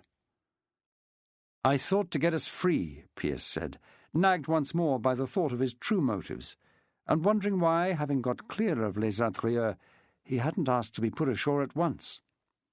Too late now. "Free? What is free, John boy? The right to toil until your body fails, then to die in a gutter." Pearce gave him a tired smile. "You're not recommending the Navy, are you?" The Irishman shook his head. "Not for you, and not on that there ship, 'cause all I can see for you there is trouble. Enough trouble to see you dangle, for one day I swear that you will take a swing at Barclay. The tree of liberty must from time to time be refreshed with the blood of tyrants." "What?" "Thomas Jefferson, Michael, an American patriot, said something like that. I'm not sure I have the absolute right of it." Michael was not impressed by the quotation. "Me, I care not where I am. A hull is as good as a ditch." Pearce looked at him in disbelief, until he realized that the Irishman was speaking to reassure himself. "It's not just you. Charlie will sulk but survive, and Rufus, though he will haul on ropes for eternity and learn little, is as well off at sea as he is ashore." "Which leaves me as the problem." O'Hagan favoured Pearce with a huge grin, then put a hand on his shoulder. "Sure, you're that all right, and one I am right glad I met." Brilliant was within hailing distance within the hour, with a boat in the water seconds after she hove to. Pearce could see Barclay in the stern sheets, and observed that the frigate captain was not going to come aboard without a strong party of red-coated marines. Lifting a telescope that he had borrowed from Twyman, he ranged over the deck of the man-of-war, picking out the cloaked figure of the captain's wife, Lieutenant Digby, and further forward, leaning over the rail, Ben Walker and Cornelius Gerson. "Man ropes," said Twyman. "We need to rig man ropes for your captain to come aboard." "Those," Pearce replied bitterly, "you can do yourself." A call brought one of the Harringtons to drop 2 lines over the side that, looped through eye bolts, acted as the side of the ladder needed to get aboard at sea.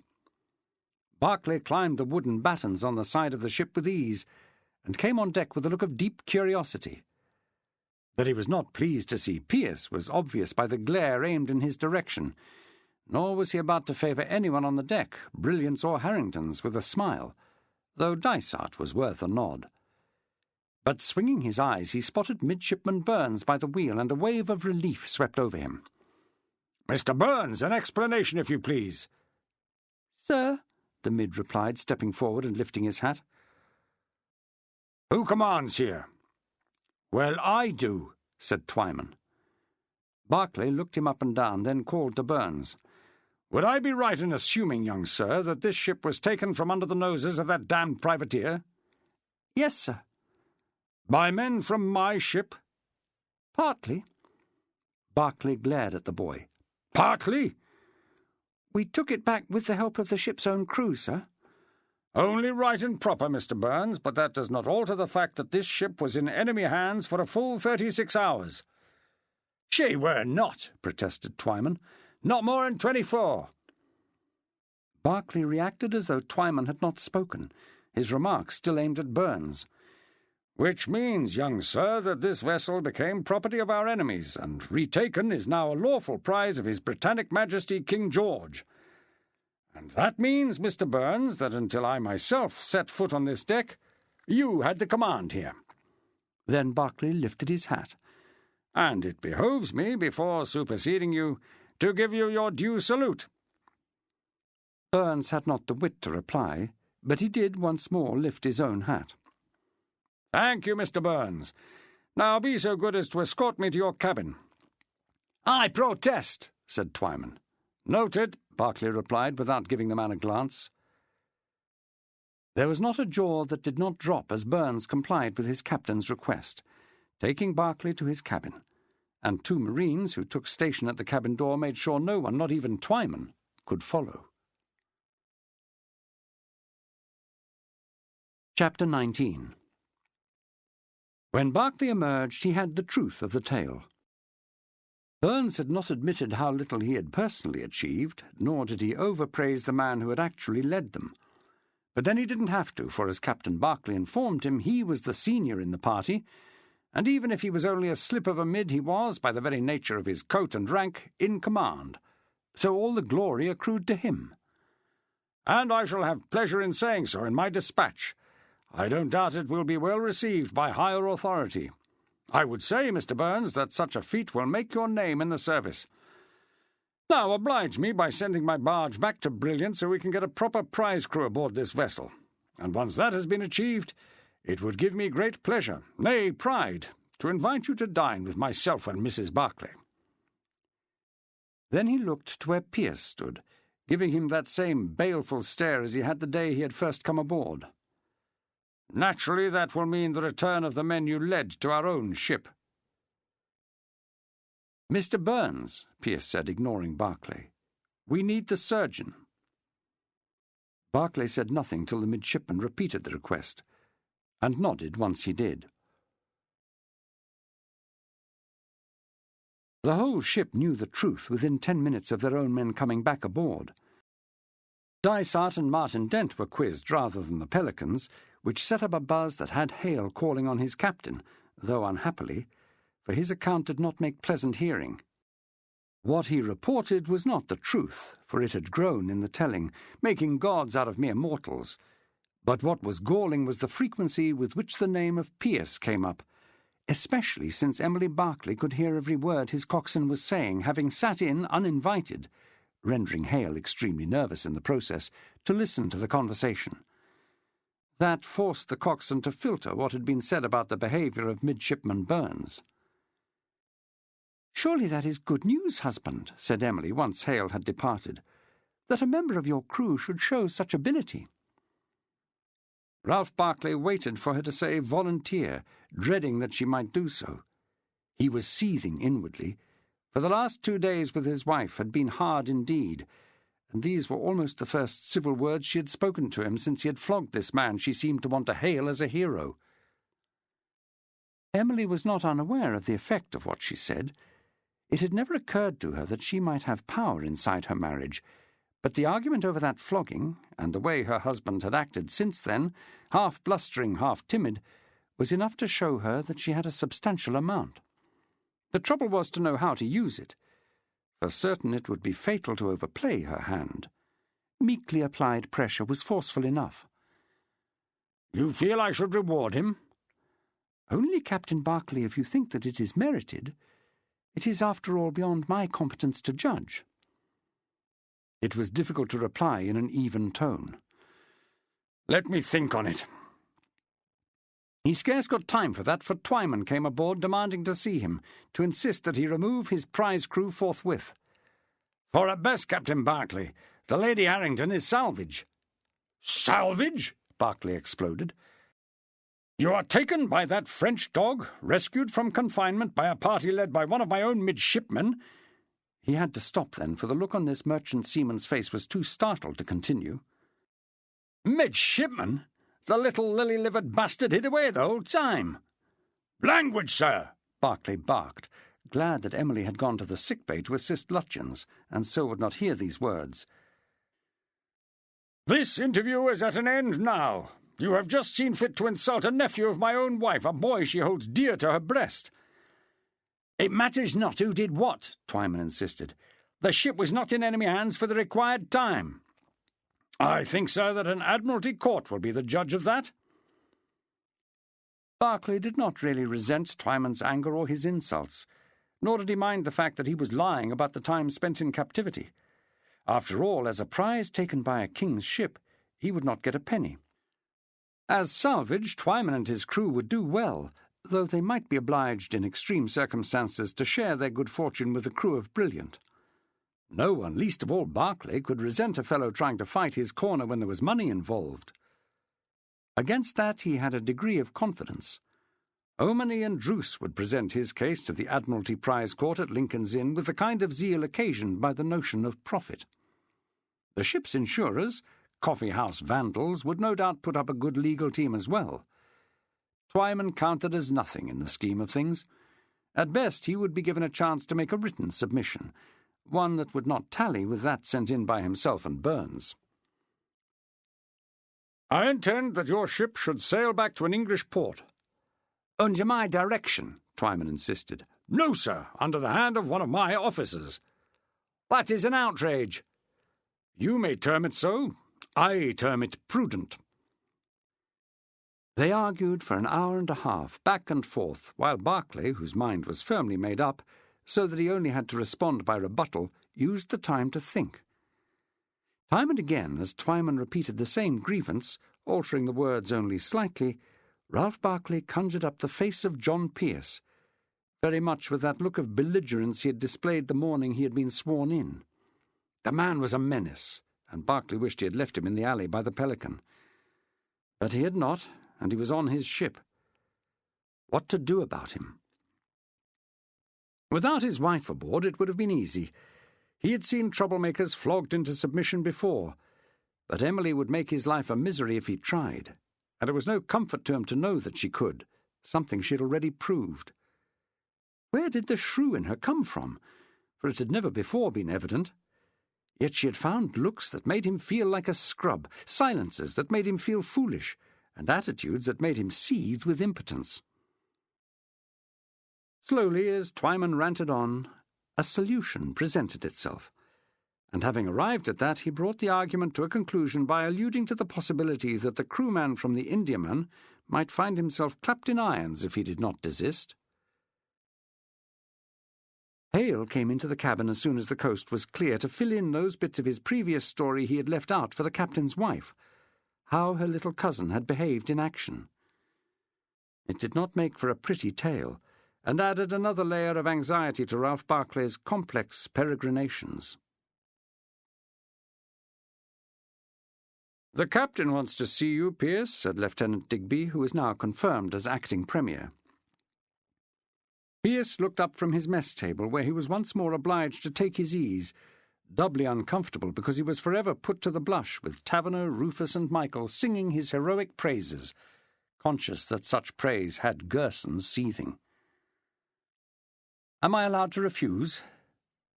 Digby had to suck in air, hard and audibly through clenched teeth. Being acting premier meant if he had no way of imposing discipline by dint of personality, he had no recourse to anything other than the Articles of War.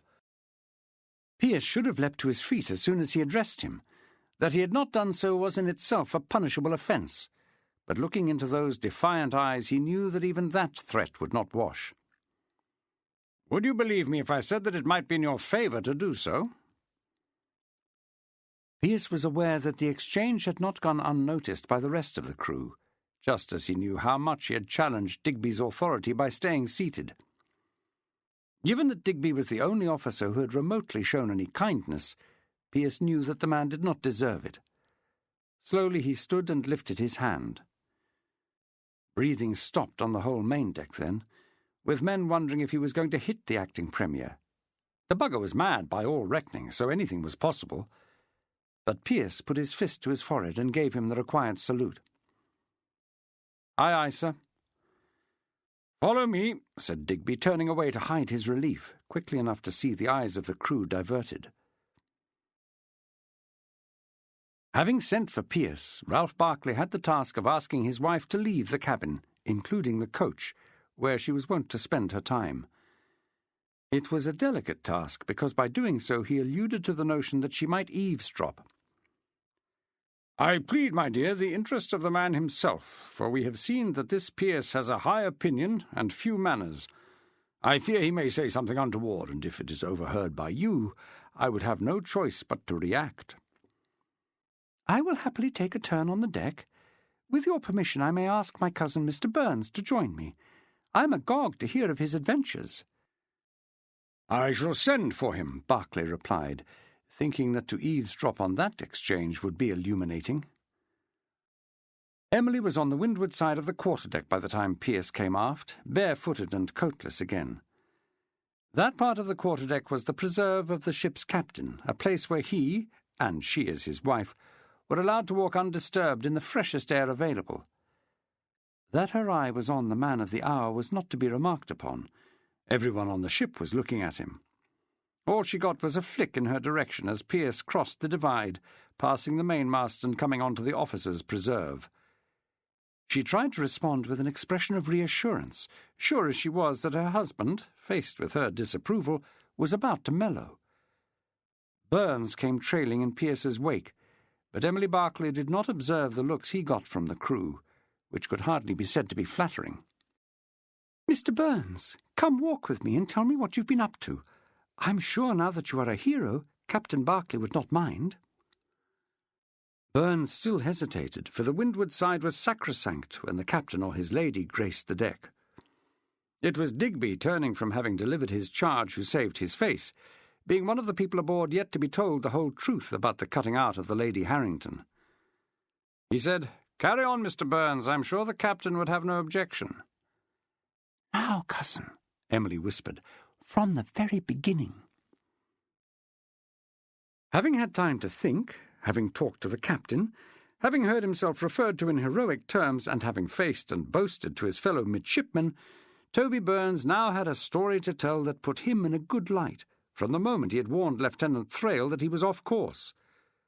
So Cousin Emily heard how his action had saved some of the crew, how, reluctant as he was, he had had to take command, heard of the difficulty of one so young as he ordered about grown men to get them to act for their own sake in the face of their natural lethargy and their sense of despair. His role in the freeing of the prisoners was central, and he was working off what Pearce and O'Hagan had reprised of that affair, he being the only one small enough to slip through a skylight at the top of a securely locked door and attack the guard. "He was asleep, cousin," he added hastily, "so it was not a difficult thing." "Were you not terrified?" Chest puffed out, Burns replied, "Petrified is a better word, but I knew I had to do my duty. So many men's lives depended on it. And the taking of the ship, the destruction of the privateer, Toby. The men must take praise for that, for I am only one. They fought like demons, outnumbered too. But I have a small hope that they would acknowledge that my plans and my instructions, plus the encouragement I gave them in battle, played some part in our success. The kiss that Cousin Emily planted on his cheek, the words that he was indeed a hero, were music to his ears. Berkeley kept Pearce waiting, going over the thoughts he had harboured earlier. The image that was uppermost was not that of his wife and her disapproval at his actions, but the attitude of his crew when he had flogged the man. Then that moment on deck when Pearce had nearly struck him. The knowledge that his men were not on either occasion with him. Sensitivity to the feelings of a crew was a paramount part of being a good commander, and Ralph Berkeley had no doubt he was that. "Fetch him in," he said to Shenton. "Then I want everyone out of earshot, so make sure you tell Mr. Digby to clear the poop." Both sets of eyes lifted to the skylight above Berkeley's head, a fine place for a senior member of the crew to listen in on cabin gossip. There was a pause while this order was carried out. Then the marine sentry showed Pearce in and escorted Shenton out. Still scruffy from his adventures, unshaven, and his ducks streaked with everything from gunpowder smoke to mud, Pearce did not look like much to trouble a post-captain. But he did trouble him, and in a way that undermined both Berkeley's domestic and professional well-being. There was no invitation to sit, just as Pearce gave no salute, keeping his balled fists firmly by his sides. "Mr. Burns told me you behaved well." Just a slight nod, with the unblinking eyes staying on his face. The man had presence, there was no doubt of that. But Berkeley had dealt with people of greater merit than this rogue, and was not about to be put off his stroke. "I would be obliged if you would tell me how he behaved." "I think whatever he told you would be as close to the truth as you need to know." "Do you have any reason to feel that you should not be aboard this ship?" "No more than 10 or 20 others, and as to reasons, I think you know them all." Berkeley tapped his fingers on his desk, holding Pearce's look with his own. "I am minded to show you some favour, for you and your fellows have helped Mr. Burns to deliver to this ship a valuable prize. But I must warn you that insolence is not likely to aid that." "Let us just say, then, that I am not bred to the sea." "I am curious to know what you are bred to." "The freedom to choose my time of waking and sleeping, eating and washing." Ralph Berkeley was getting nowhere. He was going to have this man off his ship for reasons that had nothing to do with kindness, but he wanted Pearce to hint at some gratitude. "I am minded to grant you that for which you ask." "That also applies to the men brought back aboard with me." Berkeley laughed. "You'll be asking me to free them too?" Pearce stiffened then, though he tried to hide it. Was what Berkeley said a slip of the tongue, or did he mean it? "I speak of men who did just as much as I, maybe more, to retake the Lady Harrington." "I fear you must leave them behind." "No. If I go, those in my mess must go too." Inwardly, Pearce was screaming at his own foolishness.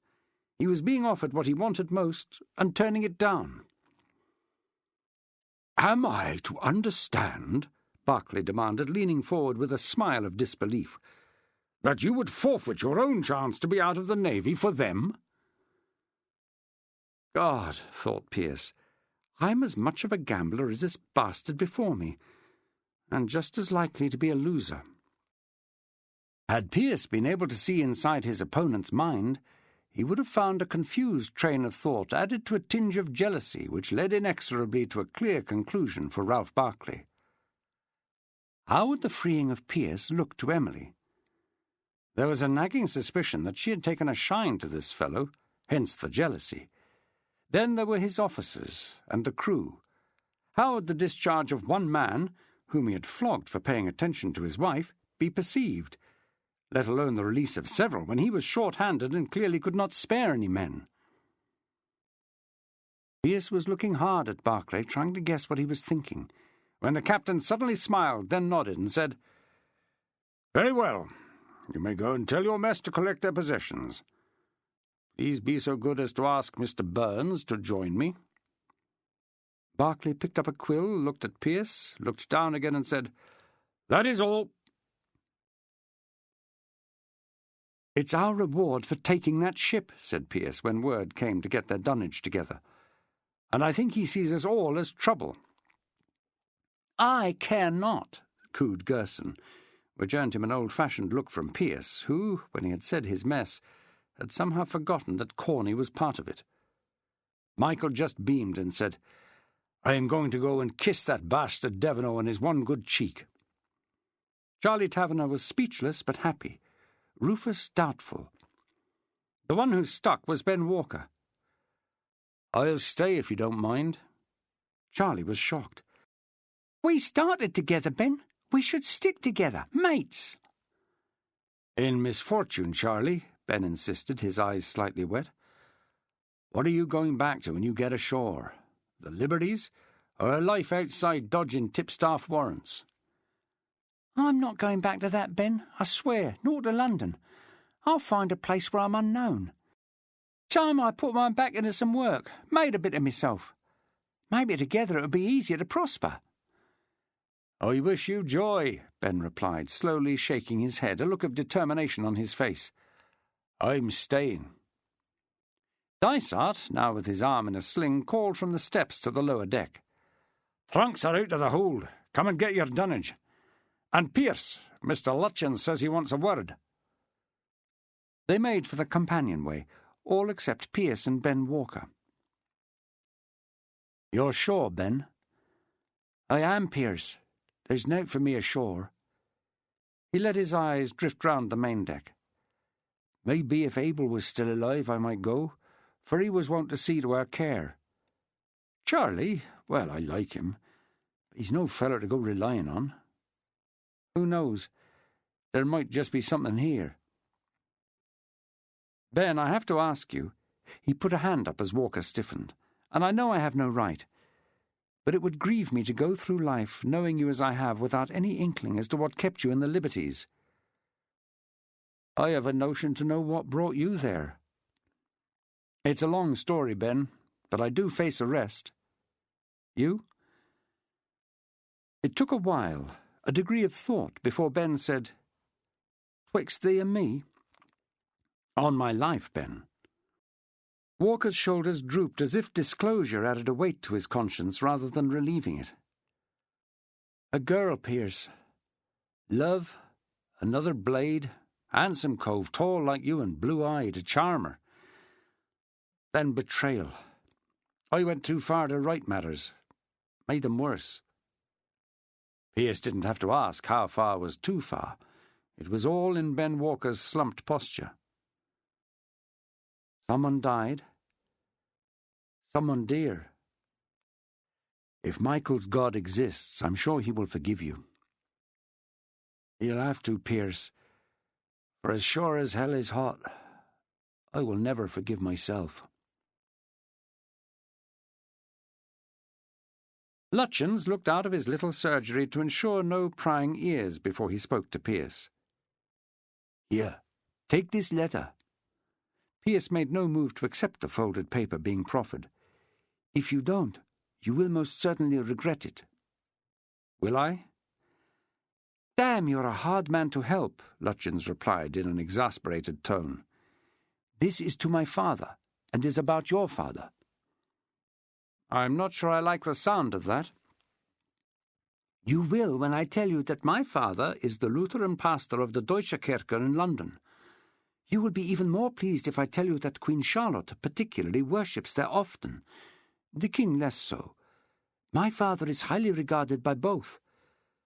Perhaps you will even mellow if I say that a plea can be made directly to His Majesty on your father's behalf from someone he trusts, which I hazard would be more effective than the same from some of his old radical friends." "I'm sorry," said Pearce, holding out his hand for a letter that was pure gold. Farmer George only had to click his fingers to get a warrant lifted. I mention you as well, Lutyens added, turning away, and I have asked that he extend to you both hospitality and his protection. Why? Lutyens turned back, his voice thick and the strange consonants more pronounced, nailing what Pearce had thought at first, that English was not his native language. You are a strange fellow, Pearce, singular in fact.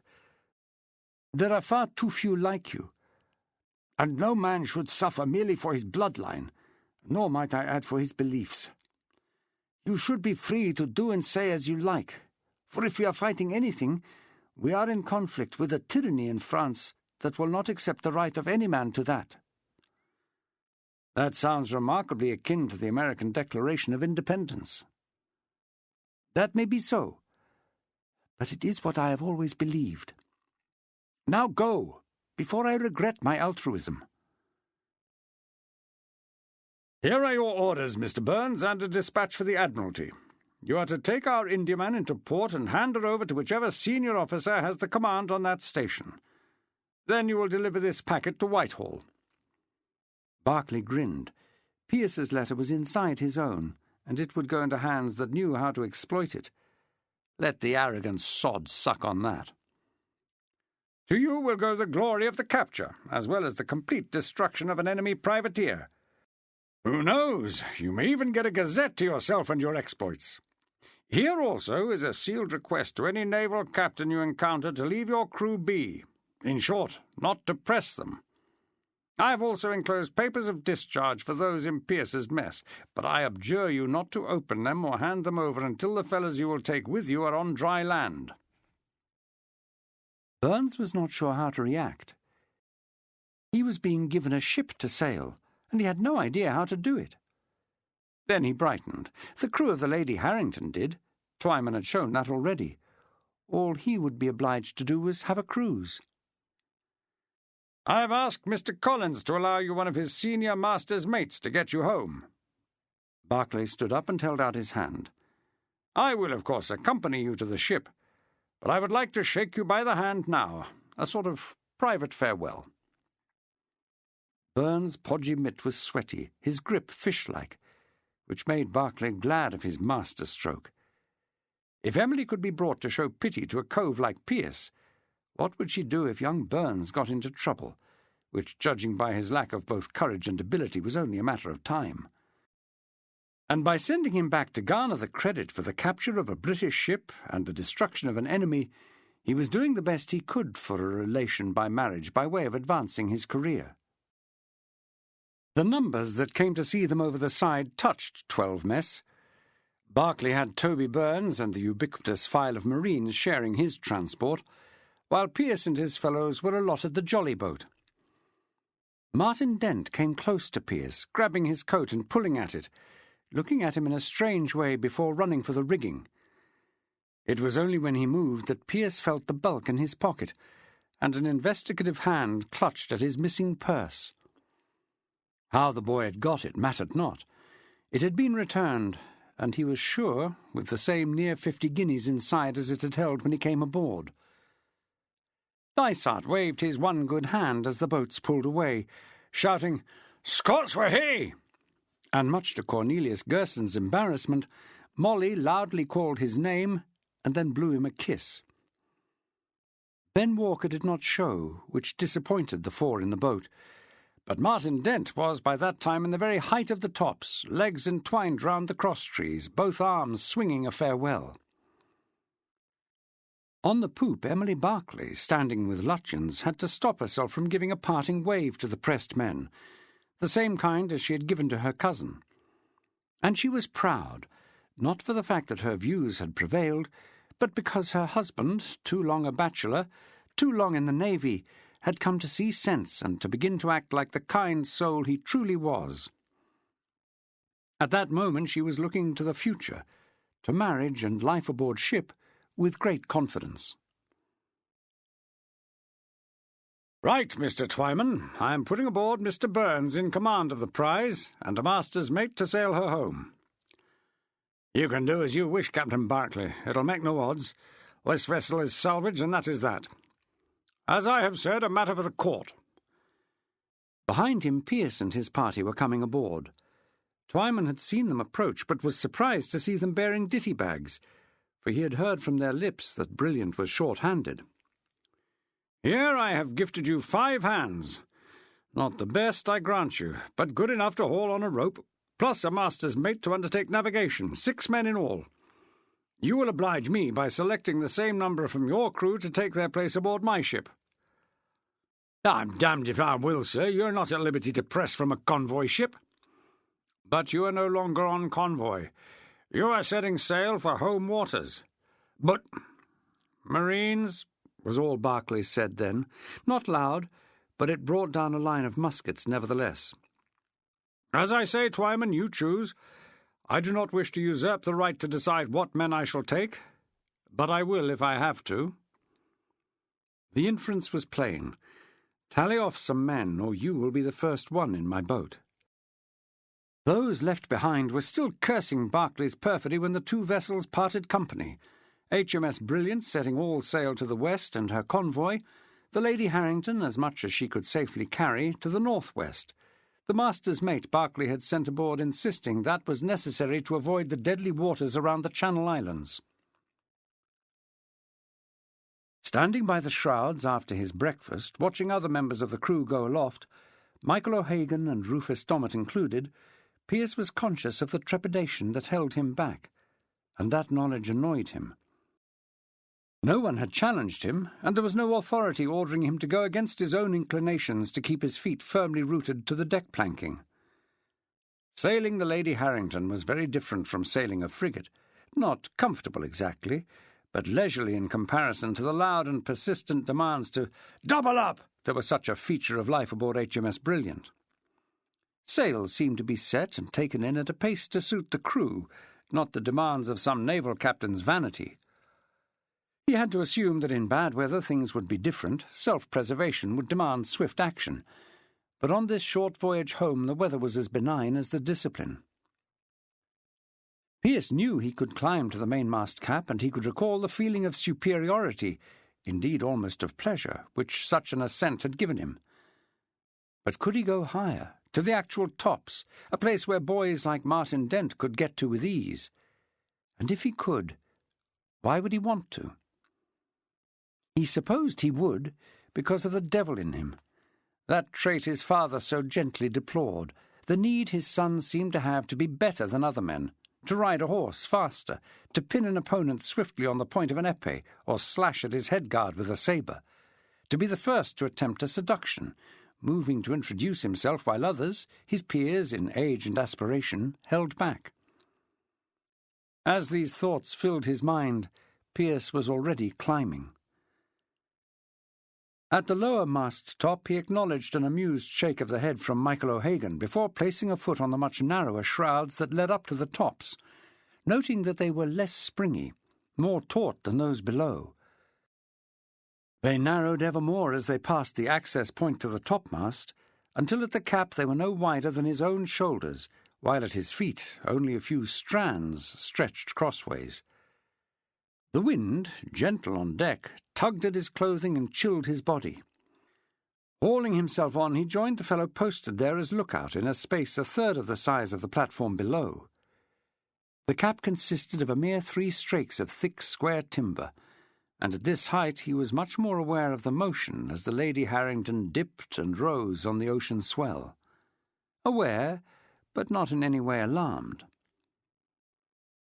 As soon as he felt secure, both arms looped around the masthead, Pearce experienced a creeping feeling of exhilaration, with the wind strong in his face, the air clean and salt-free, knowing, as he looked around, that he could see for miles in every direction, while below the likes of Charlie Taverner and Gerson, who had flatly refused an invitation to join him, were mere specks on the deck. Burns was an even smaller dot, standing before a wheel that was held by the master's mate from Brilliant, closely shadowed by Twyman, who refused to yield the deck to Berkeley's appointees, and it occurred to Pearce that the little midshipman was another person who showed little inclination for climbing masts. The shout of "Sail ho!" right in his ear nearly made Pearce lose his grip. He spun round to follow the outstretched arm of the lookout, which was pointing in a vaguely easterly direction, straining his eyes to see the object he had identified. "Where away?" came the voice from the deck. "Northeast, I reckon," the lookout shouted.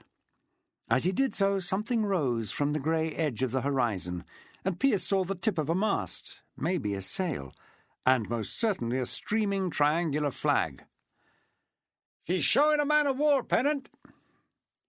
"Friend or foe?" Pearce asked the lookout.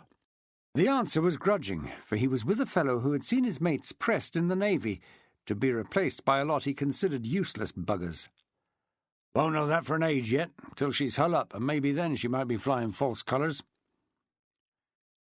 The commands from below had the yards moving, and Pearce saw the prow of the Lady Harrington swing slightly westward. "We'll keep as much water betwixt us and them till we're sure," said the lookout. If time at sea had little dimension at deck level, that sensation was even more apparent at the mainmast cap. To Pearce, little changed. The approaching vessel got bigger, but so slowly as to be almost imperceptible. Yet to the lookout, features of the approaching ship were constantly being revealed. She was a line of battleship, two-decked, but too small for a 74, and looked to be British. The flag at the main told him she was in a squadron commanded by a vice-admiral of the White. He gave the information tersely to Pearce that, if he had a brain in his head, he would know the Navy had 3 squadrons, blue, red, and white. "Sweet sailor, too," the lookout added. "She's coming up hand over fist, and that on a bowline." Pearce declined to respond. He thought that meant sailing into the wind, but was not certain enough to say so. "Pretty," the lookout exclaimed as the prow of the warship swung across to another tack, the yards switching also. "Sheeted home her yards as sweet as a nut, she did." In half an hour they knew for certain she was British, that she was a 64 gunner, and as soon as some of the crew on deck could make out her figurehead, a large white face over a blue cloak and a golden crown on the head, they could say for certain that she was HMS Agamemnon, and that the request to heave to was one that could be safely obeyed. The captain who came aboard was slight of build, so much so that standing next to Midshipman Burns, speaking in what was a high, light voice, he nearly managed to make the boy look and sound like a real sailor. The pair paced the windward side of the deck, with Burns talking most, the little captain listening, head bent in deep concentration. Pearce was not alone in edging closer to eavesdrop, unsurprised that in the telling of his tale, which was naturally of the pursuit and destruction of the Mercedes, Burns was allotting to himself a role he had not played. "Would you listen to that little sod?" Twyman hissed. Pearce nodded. "I dare say it's the same story he told Barclay." The pacing stopped abruptly as the small captain, in a piping voice, exclaimed, "Some of the men from HMS Brilliant, men who took part in the action, are aboard?" Burns looked slightly crestfallen, and Pearce had the feeling he regretted revealing the fact. "They are, sir, 4 in all." "Then I would very much like to meet them, Mr. Burns." A moment's hesitation was followed by a look and a call, which sounded almost martial in its delivery. "Pearce, assemble those brilliants whom I commanded at Les Adrieux." There was a very short pause in which Pearce declined to move, instead glaring at the boy until he added, "If you please." Gathering Charlie, Rufus, and Michael took no time at all, for they had all edged close to the quarterdeck. Gerson looked set to step forward too, but Pearce told him abruptly to get back, and in seconds found himself looking down into a pair of startlingly blue eyes set in a good-looking but quite pale face, and on the receiving end of an engaging smile.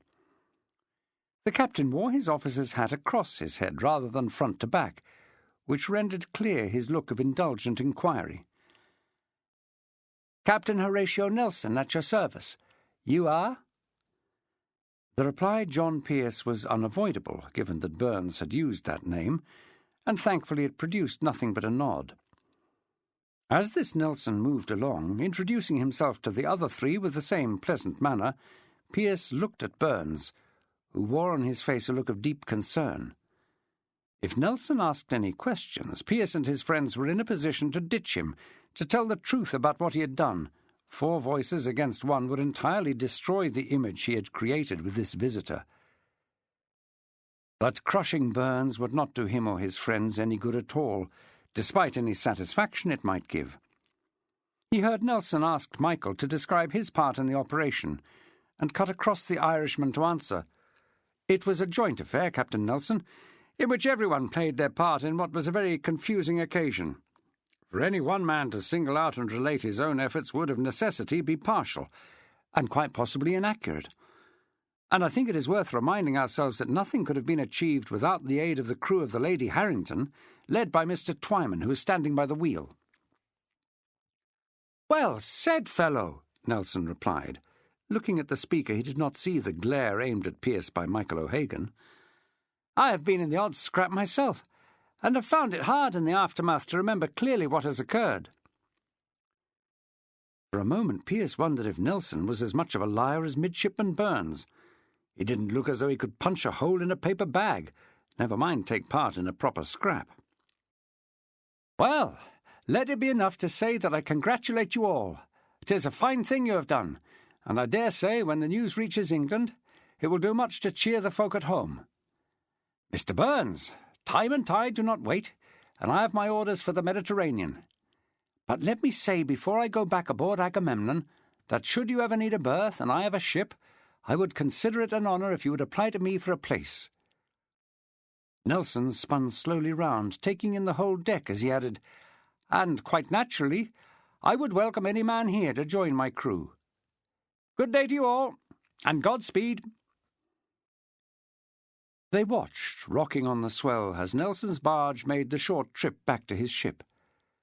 As soon as he got aboard, men began to swarm up the shrouds, Pearce thought to set sail. It was a shock, and an emotional one, as, on a command from the quarterdeck, where all the officers, including the little captain, stood with their hats raised, the entire crew of the 64-gun ship of the line gave the crew of the Lady Harrington 3 times 3 in cheers. In utter silence, with not a shout to be heard but the order to make sail, the men of the warship sheeted home their yards, and HMS Agamemnon got under way. "Time we did the same," said Twyman. Cornelius Gerson added bitterly as he looked at the departing man-of-war, "Drippy naval buggers." They had sighted land from the masthead hours before, and had put up the helm of the Lady Harrington to crawl along the long, low Dungeness shore, heading for the South Foreland and the Downs, with Twyman promising to put the 5 pressed men ashore before they made their landfall.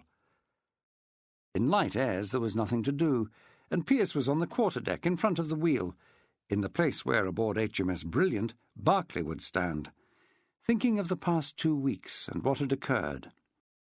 It had been an experience, certainly, almost too much crowded into a short space of time to be credible. He had made friends and enemies. The first he would keep, the latter he would try to forget, for to recall them would require an ongoing hatred he knew to be more damaging to him than to those at whom it was aimed. The view from this part of the deck was different. He had to acknowledge the fact. Men stood here looked forward to where the ship was headed, watching the great bowsprit lift and fall on the swell. Poetically, he thought, as a measure of their hopes.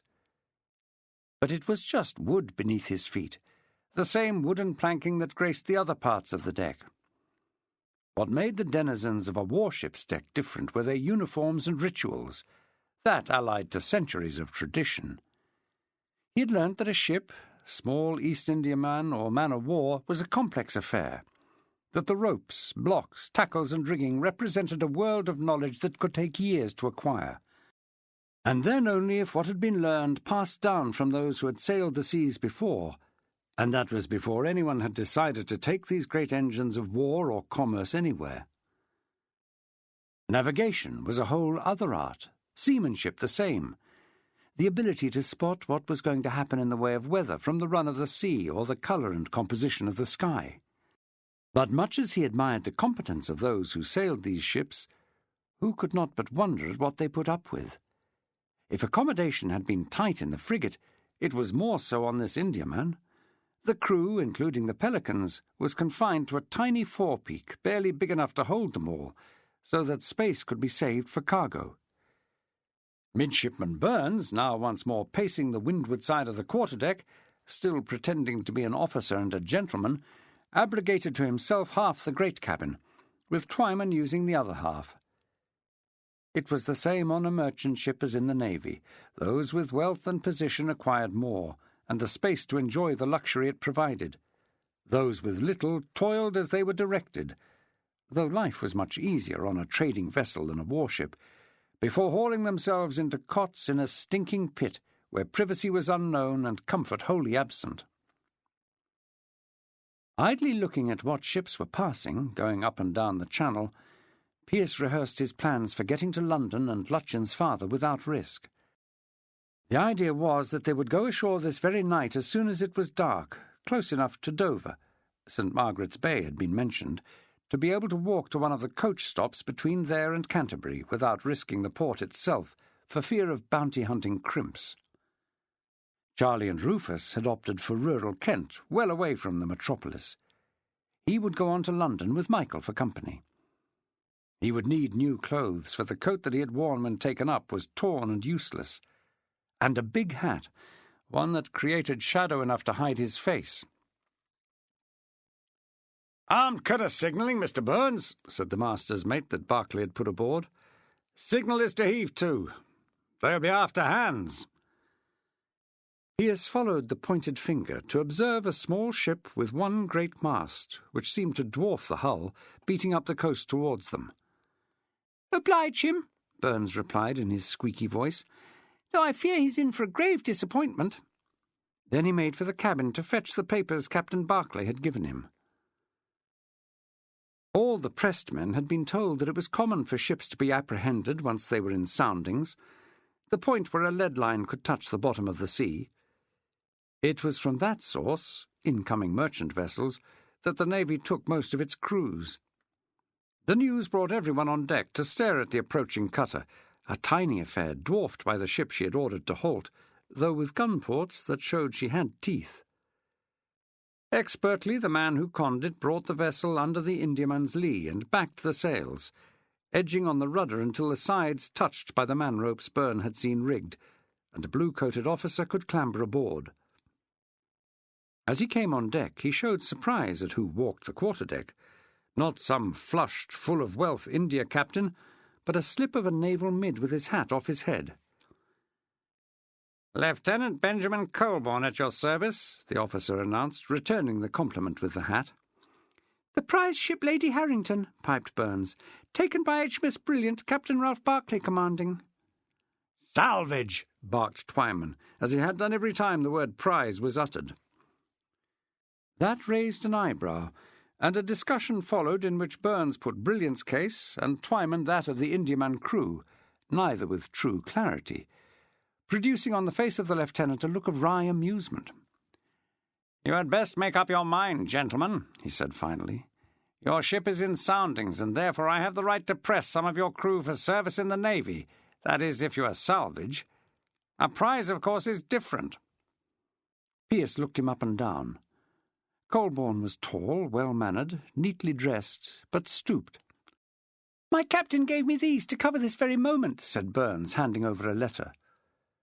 Colborne took it, broke the seal, and read it. "You have aboard, this says, 5 seamen from your frigate. Captain Barclay intends them for the press tender and another ship, but writes that any captain intercepting this vessel should feel free to take his men on board." "You're wrong," protested Gerson. "Those are our papers of discharge." "We were illegally pressed," said Charlie Taverner, a remark parroted by Rufus Dommett. "I think," Michael piped up, making more sense of what had happened than the others, "that you'll see we have been right royally stuffed." Pearce spoke up last. Having listened to the exchange with a sinking heart, he was sure he knew what Barclay had done. "These men are right. We were illegally impressed from the liberties of the Savoy on the banks of the Thames. Captain Barclay undertook to free us." "Forgive me," said Colborne, his voice almost sympathetic, "but by your garb you are clearly seamen. those are navy ducks you are wearing, and I can clearly see that your hands are stained by tar. Our shore clothes are stored. Which is as it should be. Would I be allowed to read Captain Barclay's letter? Asked Pearce, holding out his hand. That occasioned an even more marked lift of the eyebrows, for common seamen were rarely able to read. But the officer passed the letter over. Pearce read the words with a cold sensation in his gut.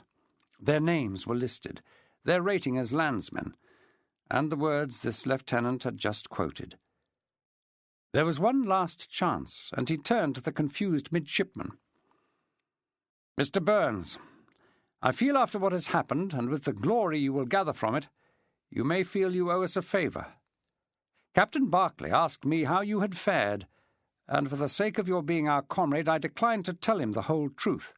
Likewise with Captain Nelson. I now ask that you return both those favours. Please tell Lieutenant Colborne that this is some kind of cruel joke. Burns looked at Pearce for what seemed like an age, his podgy face showing nothing. Then he turned his back on them all and began to pace back and forth, quite the little admiral. A look from Pearce to Twyman produced no response. There was no mercy in those eyes, just the avarice of a man calculating an increase in his salvage money. Pearce was wondering whether to produce Lutchen's letter. Would that persuade this lieutenant to desist, or would it, in telling him both who Pearce was and whom he represented, decide him to put ashore into the hands of a justice of the peace a man wanted by the law? He could not risk it. Colborne filled the awkward silence. Fetch your dunnage, all of you, and get it aboard my ship. No one moved until he added quietly, I have the law on my side, and I will not hesitate to bring muskets aboard if I have to. The temptation to tell the lieutenant to go to hell was strong, as potent as the notion of chucking him bodily off the ship. Pearce was aware that his companions were looking at him, in expectation of some idea of what to do, and once more he felt a slight irritation at being called upon to decide. Why could they not think and act for themselves? The thoughts going through his mind were a jumble of possibilities, risks, and consequences, overlaid by the feeling that the fates were again playing a cruel trick on him, the same trick as they had been playing for the past 2 weeks. He thought about the near arrest that led him to the Pelican and impressment, the thwarted possibility of escape, Barclay's surprise offer of freedom, and now this. They could not stand against authority here any more than they had been able to aboard HMS Brilliant. The law was on the side of the Navy, and they were 5 against that, 4 because Pearce quickly discounted Gerson. No one on this deck would make a move to help them. 1 or 2 from greed, the majority for fear that they too might end up as pressed men. He could not even be sure that anyone but Michael O'Hagan would back him in taking action. But the thought Pearce was left with utterly depressed him, that having fallen foul of a cruel fate and overcome it, he was now being thrust into a situation where he would have to do the whole thing again. "John boy," said O'Hagan. Pearce turned around and spoke softly, so that his reply was for the Irishman's ears only. "We comply, Michael, because we must. But I swear on your God Barclay will regret this act to his dying day. I shall make sure of that." Then he added, in a louder voice, one that stopped the midshipman in his tracks, "Mr. Burns, we will meet again one day when I hope you are old enough to allow me to extract the price you must pay for what is an act of pure treachery." "Amen," hissed Michael. Pearce looked past the boy's pale white face and fear-filled eyes to the low northern shore, to the sandy beach rising in the distance, and the wooded hills of the Weald of Kent. Beyond that, the road to London and the solution he sought. So near, yet so far. You have been listening to By the Mast Divided. It was written by David Donachie and read by Peter Wickham. Other recordings by David Donachie include A Shot-Rolling Ship, An Awkward Commission, and The Devil's Own Luck. This has been a Soundings Audiobooks presentation. If you have enjoyed this production, please write to us at Isis House, King's Drive, Whitley Bay, Tyne and Wear, NE 26 2JT, or call 0191 253 4155, and you will be sent a full list of our recordings.